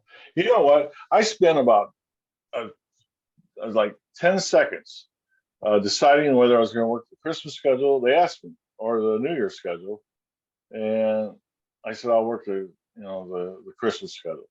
I took 10 seconds on that decision. It's probably the worst decision I probably ever made in my life. Wow. I do think though, and I'm not special. I'm just another guy that was working, but I think I handled it differently than most people involved with this type of phenomena. They are easily led, and they love their 15 minutes of fame and all that kind of stuff. And they're, I mean, let's face it, after the incident, I never even talked about it for the remainder time in the Air Force. I was under orders, but I didn't talk about it. And even my family didn't know. My family back home, or they didn't know nothing about it except for that stupid unsolved mystery show that came out. Otherwise, they wouldn't have known. So I kept quiet for another 11 years after that. Yes, I think it was a form of artificial intelligence. Because I know one thing, the craft wasn't manned. Okay. Hey, Professor Paul's on there, huh? Okay. Yeah. You know what I'm doing? I'm reading the notes. Yeah, good. Okay, good. Okay, I'm sorry, I lost. You've seen the same thing I've seen, yeah. Well, yeah, but Professor Paul was on this. Oh, I hadn't talked to him for a while. It's like, they were give send him an email or something, Jim, can I just yeah, interject? Jim, can I just interject here about the, absolutely. yeah, because John Burroughs has always said that you got your account from your hypnosis, yeah. But your hypnosis sessions took place in 1994. Four? And Right. you actually was in an interview with Sally Rao in 93 when you was talking all about your experience with the craft and all of it that is actually in the book, you know, most of it. Well, and also in November of '93, after I got out, I think I was working with the Stewart and Associates. I was a vice president too. It was a nice job, and I spoke at the Pilots Association. I think that was actually the first time I talked. Well, it was 18 days after you retired, wasn't it? Because you retired on October the 31st, 1993, and then you did that 18 days later. And yeah, because I remember all the dates. But what I want to say is, you know, John Burroughs saying that all he saw was lights, and he said that he never saw you walk around the craft. But you sent out a helping hand, an urgent message, helping hand message, you remember? Right, exactly. Because, you know, there was talk about the helping hands. Well, just describe what a helping hand is. A helping hand is a telephonic by radio up-channel report that goes to the Central Security Control, to the Wing Command Post in this order, to Numbered Air Force, and then it goes to MAGCOM, Major Air Command, and then, you know, it's serious enough, it might get thrown up to the Pentagon, you know. And so that's what I initiated that because there was a threat. That was it wasn't an aircraft downing, so it was a possible threat because I didn't know what that was. So, and it shouldn't be there. Okay, I knew that much, and so that's why the helping hand situation went up. And why don't you explain a little bit about how that helping hand was known at the Pentagon? Yeah, it's an exclusive. In Europe. Yeah, here's an exclusive for you, Grant. And I don't know whether you know about this because we have mentioned it in other interviews. Well, only one interview we mentioned it.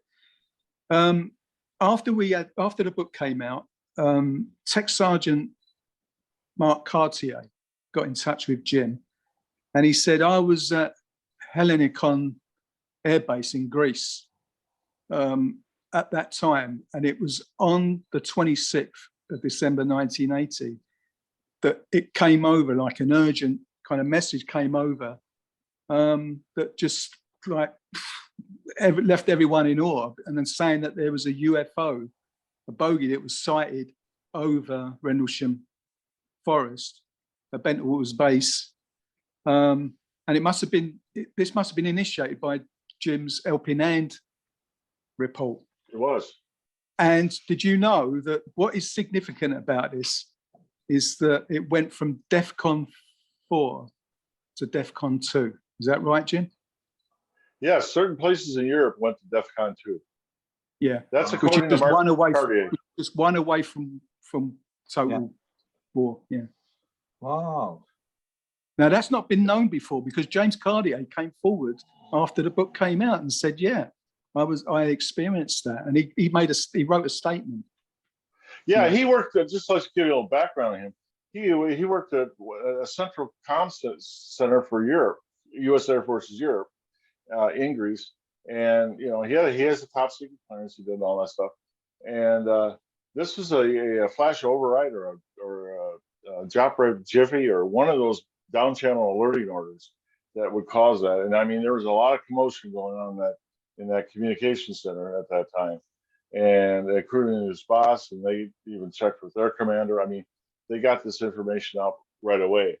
But to initiate a DEFCON chain of any kind is like huge. I mean, it's big. So that's some of the things that's happened with the Rendlesham Enigma book. We do get credible people from different areas that were working. Right now, we know for a fact that Rendlesham was known at the time and at the Pentagon in the United States, on that continent, the United States. It was known in Greece, and then it was sent out as a down channel report to different bases within Europe. I mean, of the situation, I mean, through a DEFCON change. And so it's not just England. I mean, we're talking, Europe, and then we're talking the United States. So there's a lot of people in the know at the time. It wasn't just like, oh, they're just investigating the aircraft down. There's more to it than that, way more.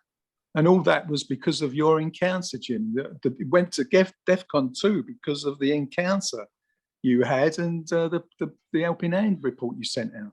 Yeah, but the Helping Hand also helped me out there because it kept me focused. I was running my checklist because I was pretty panicked out there. I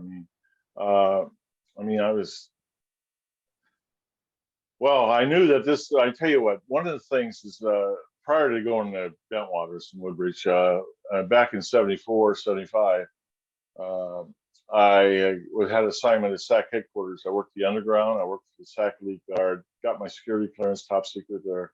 We were bodyguards for 31 generals. There was 5 levels of the underground.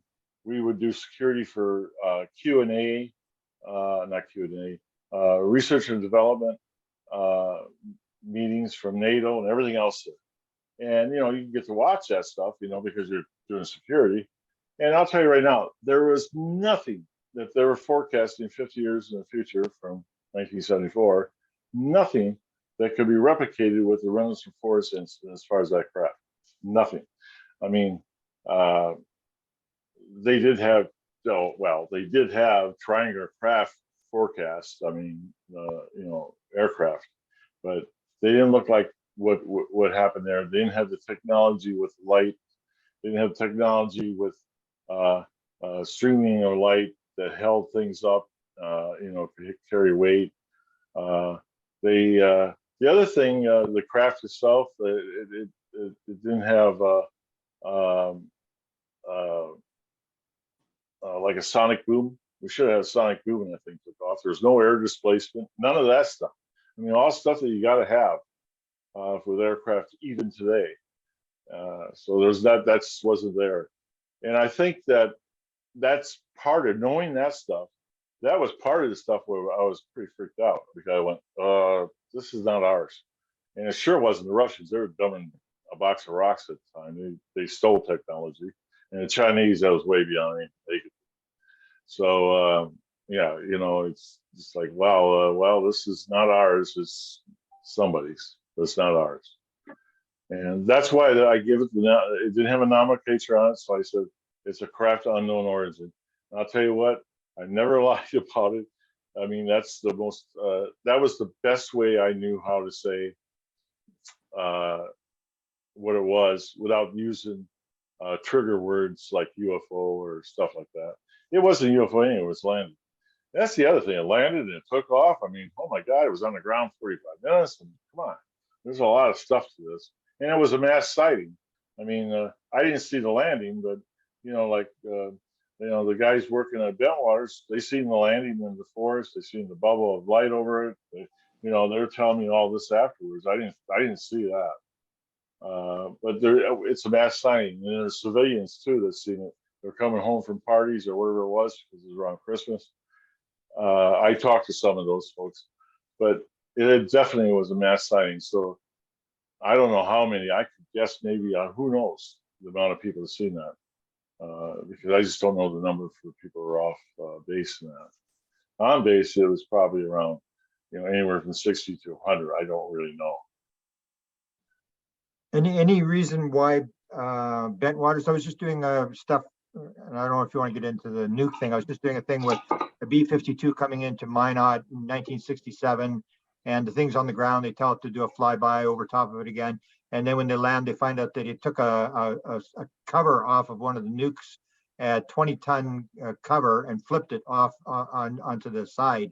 And you see all this stuff where they seem to, 1960, 75, when Travis was taken. Every night that Travis was taken, there was a UFO over a nuke at Malmstrom or at Loring. And so if you got any thoughts on why they're coming to Rendlesham or why they're interested in nukes? Well, one is it's on the coordinates. I mean, that is on the same level of the coordinates. Yeah, that's right. But the other thing is, I think 25 or 30 miles north, we have Sizewell, huge nuclear plant. I mean, it's one of the biggest in the UK. And then, of course, we had weapons in storage that were nuclear, but they were like for F4s. They couldn't be used anyway, but they were there. A-10s don't carry nukes. They can't get away fast enough after they drop them. You know what I mean? You got to get the hell out of there.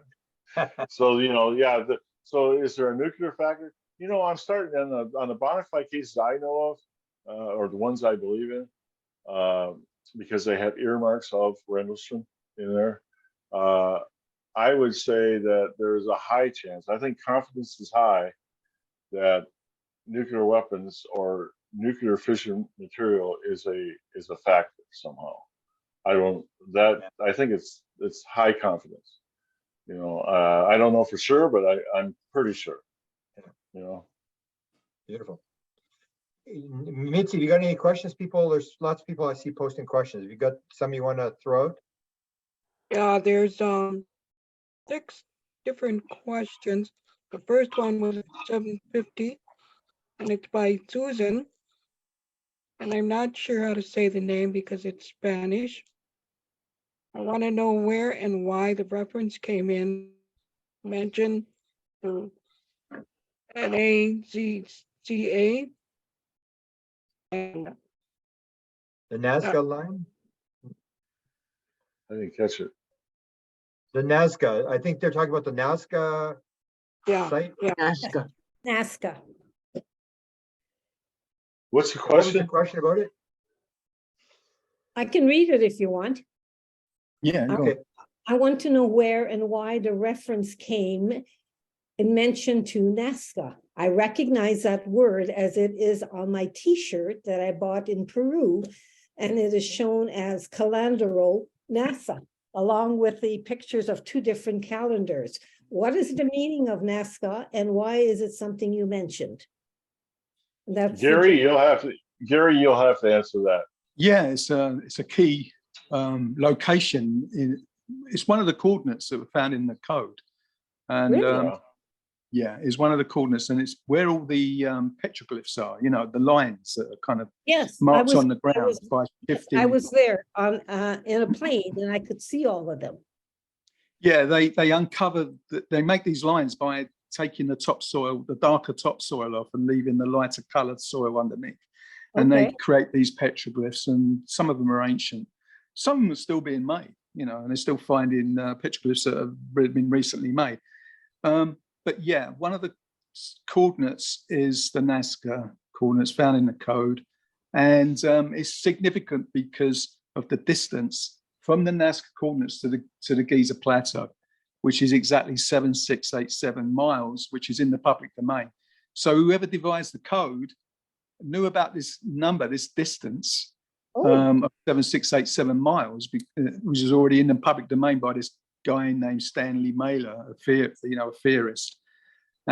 So that it would kind of, I don't know, so it would, the number distance, 7687 miles, would prove that this was significant in the code, because it's already in the public domain. I'll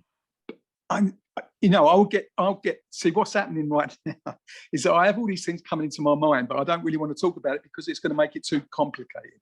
Okay. One of the reasons why I find this very difficult to explain, because I can see how it all connects together, but when I'm trying to unravel it to explain it to people, it's very difficult, and I get lost in the details. Yes, I understand.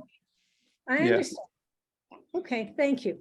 And that is one of the things I think that we got to point out is it's not a simple thing. It's not landing on the White House lawn and reading a speech.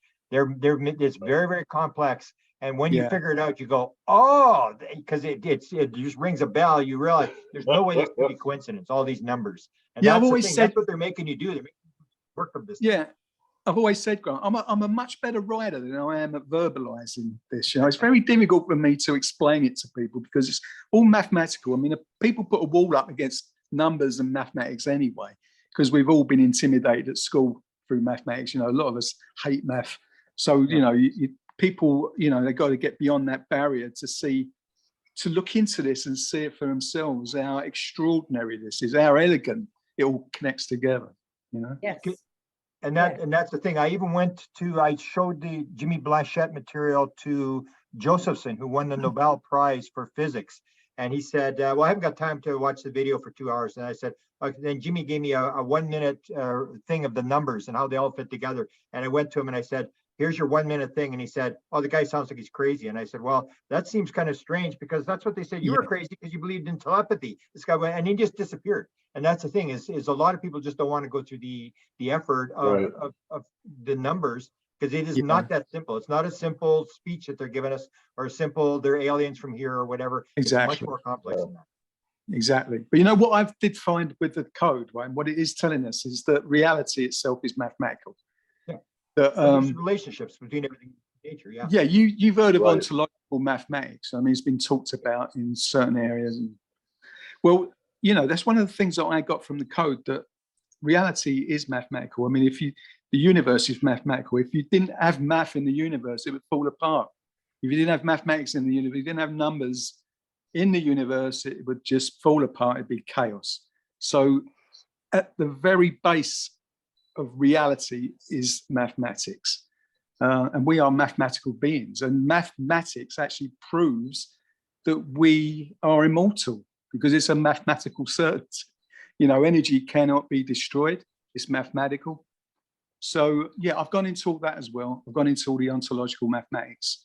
And that's something that science, if science was to adopt ontological mathematics, instead of thinking that mathematics is just a human tool, it's a human invention, and it's just an abstract tool to work out certain things. If they was to actually like realize that reality itself is made of mathematics, then there would be a paradigm shift. And there's another question just came up and it said, why the riddles?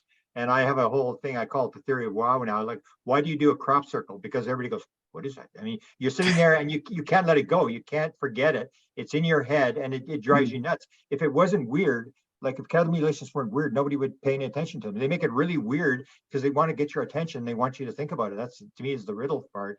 And bravo to you guys to unravel this thing. I mean, it's just incredibly complex, and it took you guys years to put this whole thing together. Yeah, it's taken years to discover all these. Like, it's funny because it's like a grid of information. It's like a ball of information. It's like a grid network where one thing confirms something, and that in turn is confirmed by something else, and it all works together. And it's all meticulous and precise. And when you're trying to communicate it to people, you have all these things coming into your mind that you want to say and you want to talk about, because one thing you're talking about will lead to something else and then something else. So you want to it's all kind of holistic, and you try to unravel it to try to communicate it to people. And it's very difficult, you know. But it is important. I mean, you guys, this is an important story. I would say to everybody that if you understand what's going on here, this is like the key to reality. They're basically have unraveled this, and there's probably a lot of more you're going to discover yet that you haven't discovered yet from the same code. Oh yeah, sure. Because every time I find something, and I'm even finding something now. There's only last week I found something that was really important. I sent it to Manu, and he said, "Yeah, that's even better than I thought." But it's like I feel like someone's looking over my shoulder from the future each time I find something. Yes, that's right. That's why you've got. That's why you got to connect that to that, and you know. It's kind of strange how all this is coming about, but it's an ongoing thing that will go into the future, you know. Yeah. So even when I pass, I'm sure it's going to be passed on to someone who's going to take it further. It's just an ongoing thing. Right. Yeah. Any other questions, Mitzi? Next one.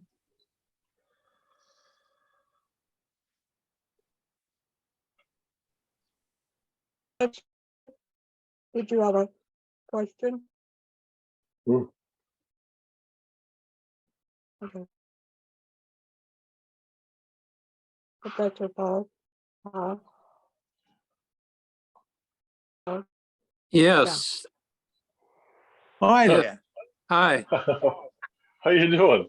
Very good. Thanks. Yeah. And Gary and Grant, we met in the conference a few years ago before the plague. And anyways, you've explained this again. The significance of this event, I think, is not only mathematical, but it's on a mythological level. It is a whole new worldview, and which has to do with this galactic harmonics and how this is connected with what Jimmy Blanchett is discovering, the sacred geometrics and the galactic harmonics.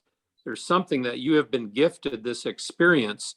And so I really think your dreams and what is being manifested from the unconscious over the next few years will be very, very important. So I'm really thankful that, you know, and Grant, I must say, I've never heard you say "wow" so many times in one interview with Jimmy Blanchett. But to have, Even though I don't understand it, I realize it's significant. There's no way you could get the numbers that exact. It's like, wow. I know, but it is poetry. It's galactic poet. It's just really, really good. And to have Jim and Gary and Jimmy, I mean, to have a conversation with, I think that slowly pulls it together. Yeah. And I think we're connecting the dots on this. And it's, again, we've been gifted this, and I think you're absolutely right on. It's coming from the bottom up. Yeah. And so how this is manifested, I think, is going to be very important. And I think crop circles might be the key to it, because that manifests the imagery of sacred geometry. And core to all of this is the golden proportion, the golden ratio. And so if you look at some of the patterns that are coming out in the fields of Wiltshire and in America, you'll see how it manifests. And I think there might be an underlying theme there that can help pull some of these different things together. But in terms of the coordinates, what Gary's done is just amazing, that the multi-level. Anyways, this is really good. Thank you very much for and Mitzi and for hosting this. I think it's really, really significant. Yeah, thanks. Thank you. Question. You had a question, You have a question? Mark? I think you already answered it. Okay. Yeah, I was wondering, just from Jim's point of view, and I'm not sure if you've mentioned it already, but I'd like to ask it anyways. I hear that you don't sound like much of an experiencer because of how you sort of try to distance yourself after the fact. You know, most people live it, and like a guy like Grant has lived it for how many years, Grant? 40 some years. Although your story is incredibly important by the sounds of it, and the math that's coming from it, and the code seems to be connected to maybe this matrix that we live in. I guess, Jim, I'd like to ask you, have you ever had any other experiences? Like, was this the only experience you had in your life, and you've never experienced anything before or after this? That's correct. So that's correct. I found the one time is enough. It was sufficient. You know, I don't need to have I don't want to have. I mean, I tell you what, the last 43 years, I could have done without all this stuff. Believe me. No, it isn't living with you. It's living with you daily. Sometimes it's not as pronounced, but you know, it's terrible. I just wish it was somebody else that was out there. I wish I wasn't involved with it. I think that the way this stuff is all seems like it's by design. I think it could have been anybody out there, and they could have done just as good a job as I did, or probably better. Okay. I just don't think that. You were just the one that carried the code, right? It was just, yeah, the messengers apparently. I mean, but yeah, and I think that with I really was when we did the July 2019 MUFON out in Irvine, California. I think that's when I really realized, because I had the authentication of the book, because people are crying about that. And I had what is his name? Wood. He went and re-authenticated it and all that kind of stuff. And Robert Wood. Robert Wood, yeah. And when I was out there, I sort of realized that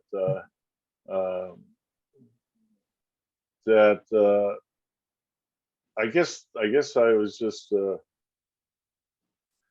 I just was hoping that one evening when I did the presentation, I didn't want to really be there. I hate that kind of stuff, to be honest with you. It's just I can talk in front of people, but I did that in the military. You do a security threat brief and you got 500 people up there. It's informative type stuff, but I don't really care for conferences, to be honest with you. No, you're not the kind of person who wants to bring attention to yourself, are you, Jim? I don't like it. And here I am. I know, here I am. That's the problem. I mean, I think it's because you're down to earth. What was that last question that came up? About they're talking about you're taking notes. They picked you because you could take notes. Because I can take notes. I can. You know what though? I made every one of my guys out there carry a notebook, and they had to take notes too. Yeah, I think it's because you're a no-nonsense, down-to-earth guy. That is one of the reasons why this happened to you. You in the USAF, you can't get more down-to-earth than that. And you really haven't been public. You haven't really lectured a lot. No, I try not to, but I will do a podcast, or even doing some of the documentaries. That's different. You're sitting down with 4 people. You know what I mean? It's easy stuff. It's not that I get nervous or anything. I'm not. I mean, that's the thing. I'm just giving a briefing. I'm giving an informative talk on what happened. I mean, it's pretty easy. Someone apologized if you're going to have bad dreams tonight. I probably will. I probably will. I hate to say that, but it's not your fault. It's just that I don't know. See, but it doesn't mean it's necessary. I could have a night with none. I can't explain the hows and whys with it. Okay, but I know it was brutal when I went over for the reunion in 2010, and being there, especially when you're there with some of the people that you're out there with originally. And, oh man, that was like brutal. Yeah. So, but I think it's important that I tell what happened, because there's been so much misinformation out there. That's disturbing. And I don't know why people do it. Why don't they just shut up? If they don't know what happened, just shut up. Okay, don't sit there and try to embellish. That's the other thing. They try to sensationalize something so sensational, I can't even describe it. I mean, why would you want to sensationalize that? Those are the people that make the documentaries. The documentaries, they sensationalize it in the documentaries, really, don't they? Right. You've been involved. Oh, yeah, exactly. But didn't OSI do that as well? Of put different ideas in people's heads just so that everybody's telling a different story? Did they do any of that? Well, sort of. They did a containment story. I describe it in the book, and that went out to the pubs and that, and it was the one, your standard UFO alien whatever story, just another UFO story, and that was a story that Warren used to hoax his involvement. Yeah. So, and that I guess that's why.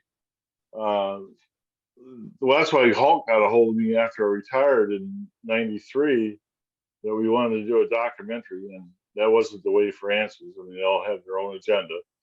So I went over with Hulk to England, and we did a documentary over there, and that was interesting too. It was Strange But True was the name of the documentary, and we sat down at the production meeting, and I had my notebook with me, and so we get all done with the storyboards and all that stuff. I'm like, this looks like it's going to suck.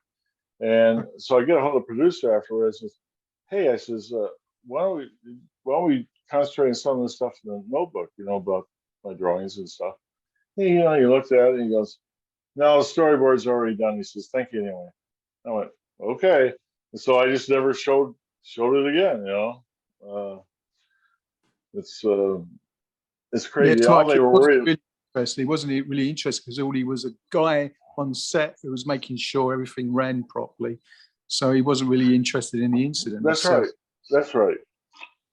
What do you do now, Jim? You've been retired a lot of years. What do you do? How do you spend your days? I have been traveling this summer, coming up. I have a cabin I go to up in northeastern Iowa on the Mississippi up there, and I do spend some time up there. And I've been going to reunions in the military. I got people all over the world, the United States, man. So I drive into those reunions, and I got 2 scheduled this year. One of them was with the Sac Elite Guard in Omaha. That one there, that's going to be that one's going to be in Dayton, by the way. And I got another one at Ellsworth Air Force Base coming up in September. I'll be going to that. I do write when I feel like it. I do write down. I have almost probably a half a book written. If you put it in the book, I probably got about 150 pages written. But I only once in a while I'll write it, and not often, because I don't think the world's ready for that one. So When you go to these reunions, and they really don't have anything to do with UFOs, but do they identify you as, "Hey, is that UFO guy here? I heard that UFO guy's here. I want to talk to him." Do you get people who come to you that have heard the story that they want to hear it from the horse's mouth? well, yeah, we're in contact, on the internet, through Facebook and stuff like that. Yeah, they already know that. I mean, they most all of them bought books, but I'll tell you what, when I was writing this with Gary, I was in contact with a lot of these people at different bases. They would get a hold of me and say, "Hey, do you want your name in there?" I'll tell something about that, and they go, "No, no, that's okay." They didn't want their name in there. I mean, I can understand it, I guess. I mean, all the problems with people pointing their fingers at you. I just don't give a shit. I don't care anymore. Yeah, if you don't believe me, don't believe me. If you want to point your finger at me, point your finger at me. I don't. It doesn't matter. A lot of the researchers and investigators of the RFI, the Rendlesham incident, they've kind of cancelled our book, haven't they? They don't ever talk about it. They won't mention it. It's over their head. It's over their head. And if there's Gary. any of the witnesses are going to be kind of, I don't know, discredited, it will always be you. They try to discredit other than the other They'll witnesses. try to.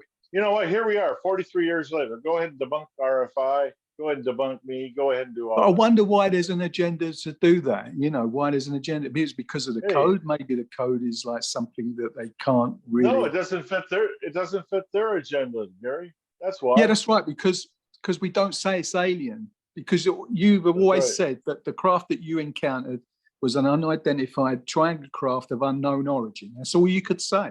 You couldn't say it was alien. And even with the code, most people can. I don't know. People see stuff in the sky, they say, "Oh, that's alien." No, they don't know that. They're making it up. It goes against identify it. It goes against the popular narrative that this is alien and extraterrestrial, this phenomenon, Here's the name of the book. We were just asked that. Here's the name of the book, The Rendelsham Enigma.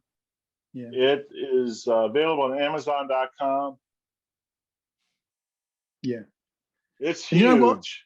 You know what? The reason why it's huge, the reason why there's so many endnotes, because I was so interested in the JFK assassination and reading books on that and other periods in history.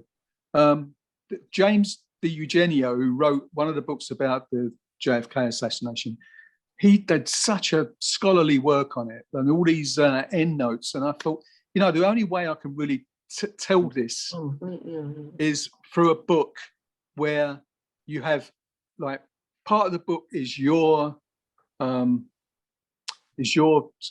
account, Jim, what you experienced and the aftermath, and the other part is all what happened around you, things that you weren't even aware of, and what other witnesses were saying, what other people had found and what they discovered and the certain events that were happening.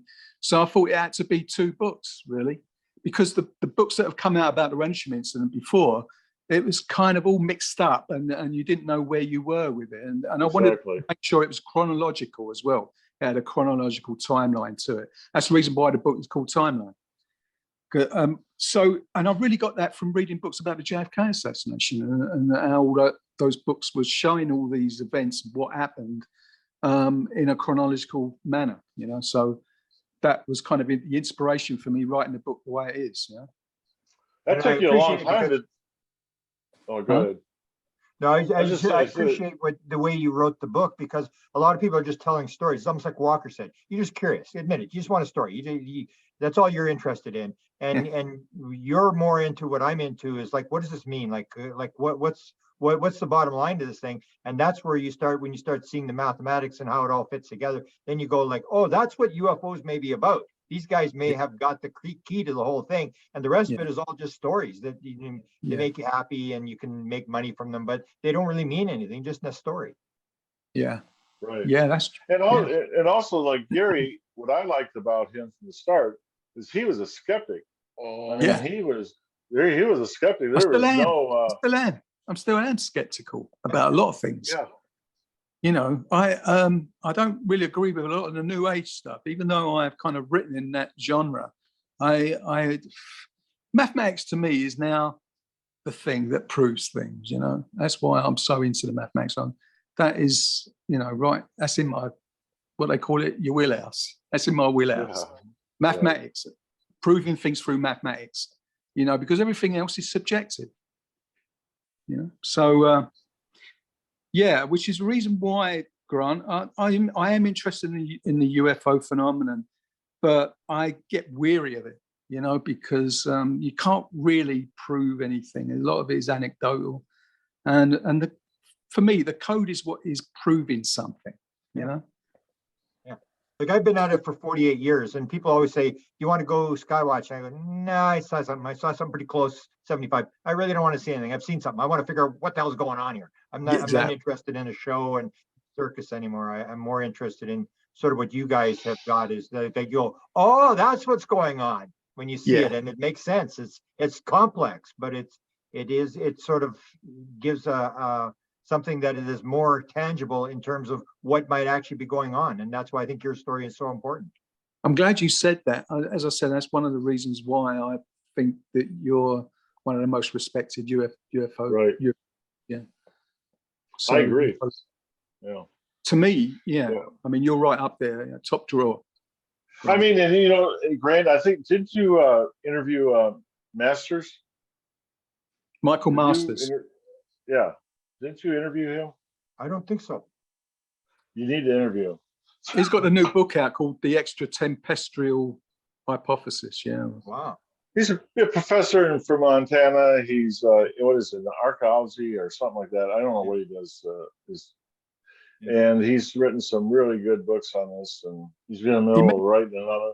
Doesn't he, Jim? He mentions the binary code, the Rendelsham binary code in his book. He does. Yes. I think the world is sort of changing in terms of ufology. Most people are, you know, not most, but some people are realizing this is more complex than extraterrestrials. It may not be extraterrestrial. There's something bigger going on here. And so I think more people are moving. Yeah. It's almost like Max Planck says, you don't convince your opponent you're right by convincing, you don't change your opponent by convincing him you're right. It moves one funeral at a time. And it says, so it's not like we're going to convert everybody. It's just slowly, drip by drip by drip. You guys put in a piece, and you know, another piece goes in. Gary puts in another piece, and it's just slowly coming more to, I think, the worldview. Especially when I saw Jimmy Blanchett's stuff. As soon as I saw his stuff, I said, "Oh, you got to get in contact with the Rendlesham guys." Like it was just like they're all talking the same, singing from the same song sheet. A little bit different in terms of what mathematics are looking at. But you realize, like, oh, people are starting to figure this thing out. I'm glad. Exactly. I'm pleased. I'm pleased you gave me that connection with Jimmy Blanchett, Grant. I'm really pleased about that. And Jimmy, for people who don't know, is a guy from Canada who had just sort of a triangle sighting, and he started doing mathematics, and he looked at it and he started to get this idea, maybe he could communicate, and it just sort of one piece after another piece, and he realized this was related to that, and this was related to that. And if you look at it, it's very, very complex like this in terms of stuff, but it's when you take a look at it, you say there's absolutely no way this is coincidence, all these numbers and how everything fits together, and it links up with what you guys are doing, and it's almost like the time is right when this is going to come. And I'm glad I got to see it. I mean, because I've been done it for so many years, and for the first 40 years, I mean, I was just tracking stories like everybody else. It wasn't until the last couple of years where I think I've started to figure out what's maybe really going on here. Yeah. Well, I knew you had it. You figured it out in 2019 when I was talking to you. I knew it then. Okay, Grant. I said, "Oh, I think Grant has this figured out." So, yeah. I mean, when we're talking about Jim, when we talk about extra temporal, this being it, that kind of the nature of it being what Michael, the causality part, time related. I mean, you're really talking about something that's interdimensional as well. If you're talking about time, you're talking about something that's interdimensional. And I remember Professor Jean Paul, who was on just recently, just now. I mean, he says to me that this is more aligned. This phenomenon is more aligned with our spiritual side. There is a side to that spiritual part to this, and I just can't really describe it. I did a podcast a week or two ago from Australia, and that was part of it. And I tried to describe it to this host. I said, there is a degree of it being some spiritual. I just can't describe what it is. I said, I can't put my finger on it. And also, this is also that part of a little bit of consciousness. I mean, it's sort of tied in there, but the other factor is I'm sure that advanced humans at this point, my guess is that they're going to be AI. It's going to be AI type related stuff. Oh yeah, because we know from the way technology is advancing, with nanotechnology, quantum computing, and where things are going in the way that going in the direction that we become, well, what Jack Safadi said, post-human AI hybrids, that in the future will be part machine, part consciousness, and that's what could happen, that in the future, using quantum computers and all this technology, that they'd be able to break the time barrier and send in information back. So, that seems viable to me, because even more than the extraterrestrial hypothesis, that it's always been us, that it's either our spiritual side or something in the future where we become, the technology allows us to be able to break certain barriers. So yeah. Any other questions people have? Maybe you can just open up the audio.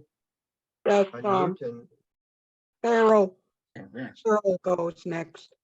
Okay. Carol.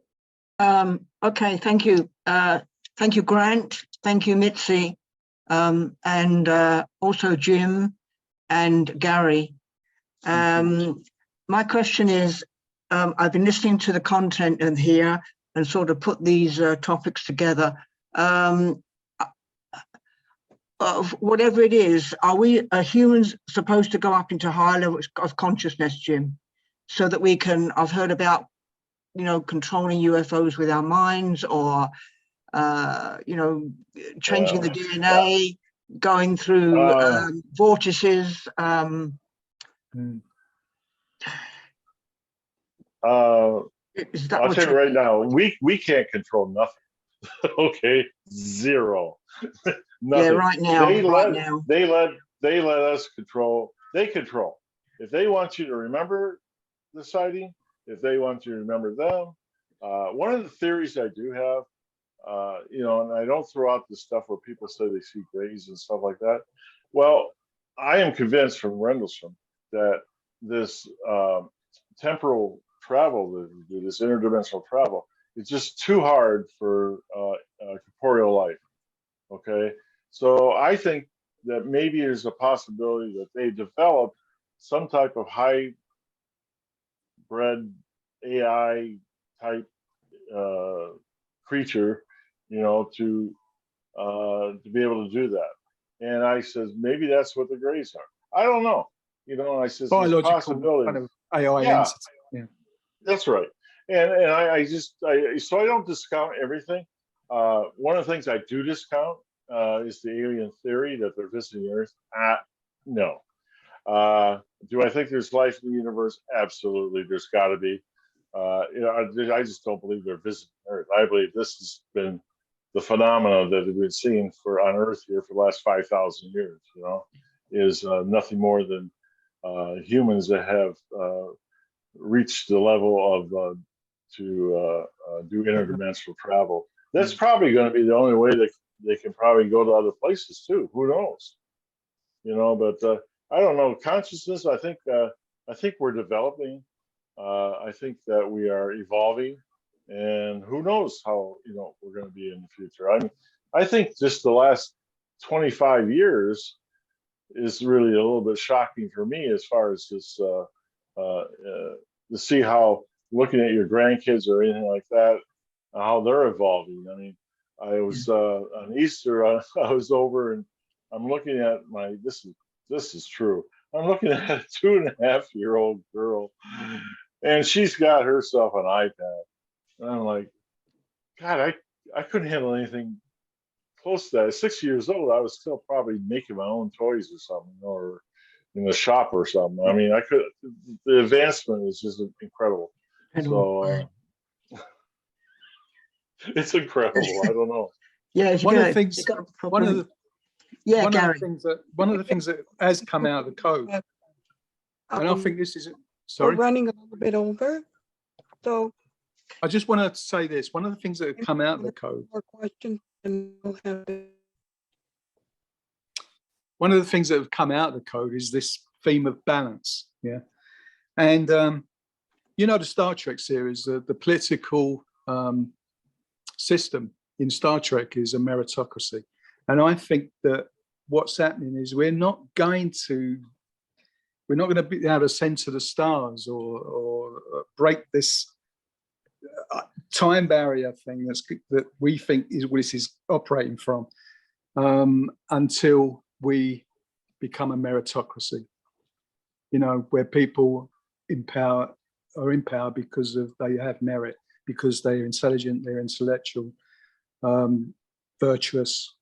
And once we have that system in place, then I think that all things will start to open up for us. But at the moment, we're like children, and it's not going to happen until we install a meritocratic system.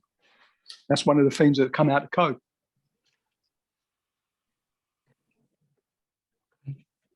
Has anyone got anything to say about that? I agree. Yeah, you got it. Yeah. I have a question. I had mine in the chat, but I thought I'd share since I'm already talking. Thanks, a great speech, you guys, and great sharing of the experience. I came across you, Jim, before on YouTube, hearing your story years ago. I never thought I'd hear you actually speak. My question is, so I've Googled a little bit about Hy Brasil before, but is there any new information that anybody knows about what is supposedly there or why it could be so important, if that makes sense? So that's my question in short. Well, I know that Gary's got image of from a satellite that shows clearly that there's an island that's submerged. I mean, right? You still have that photograph, right? Yeah, heat photography that shows that. Yeah, thermal that's right. photography that shows there's Thermal. something in that region. Yeah, just under the. Yeah, sea. you know, of all the coordinates, that's the one that's written down twice, Hy Brasil, and that's the one, and then it's underneath the water, and I'm like, that's the one that always perplexed me the most. I mean, all the rest of them have pyramids of some sort. They're even the one over in Sedona. If you're up from satellite type view, you can see the pyramid. And you can see one like at the Nazca, the same thing. Gary found another pyramid that was there. So they're all related, but the thing that with hybrid zone, they got why whoever gave us the message thought it was important enough to list that twice. Why? I don't know. I don't really know the answer to that. Source of origin as well is in the code. It's saying it's on the origin, and they give the year, what I think is the year 8100, and that's possibly from the future. Maybe that region, that island, may become significant in the future. It will rise again. It could be that. Maybe, yeah, maybe the water level will drop 90 feet or raise, or who knows? You know? Yeah. Yeah. So I would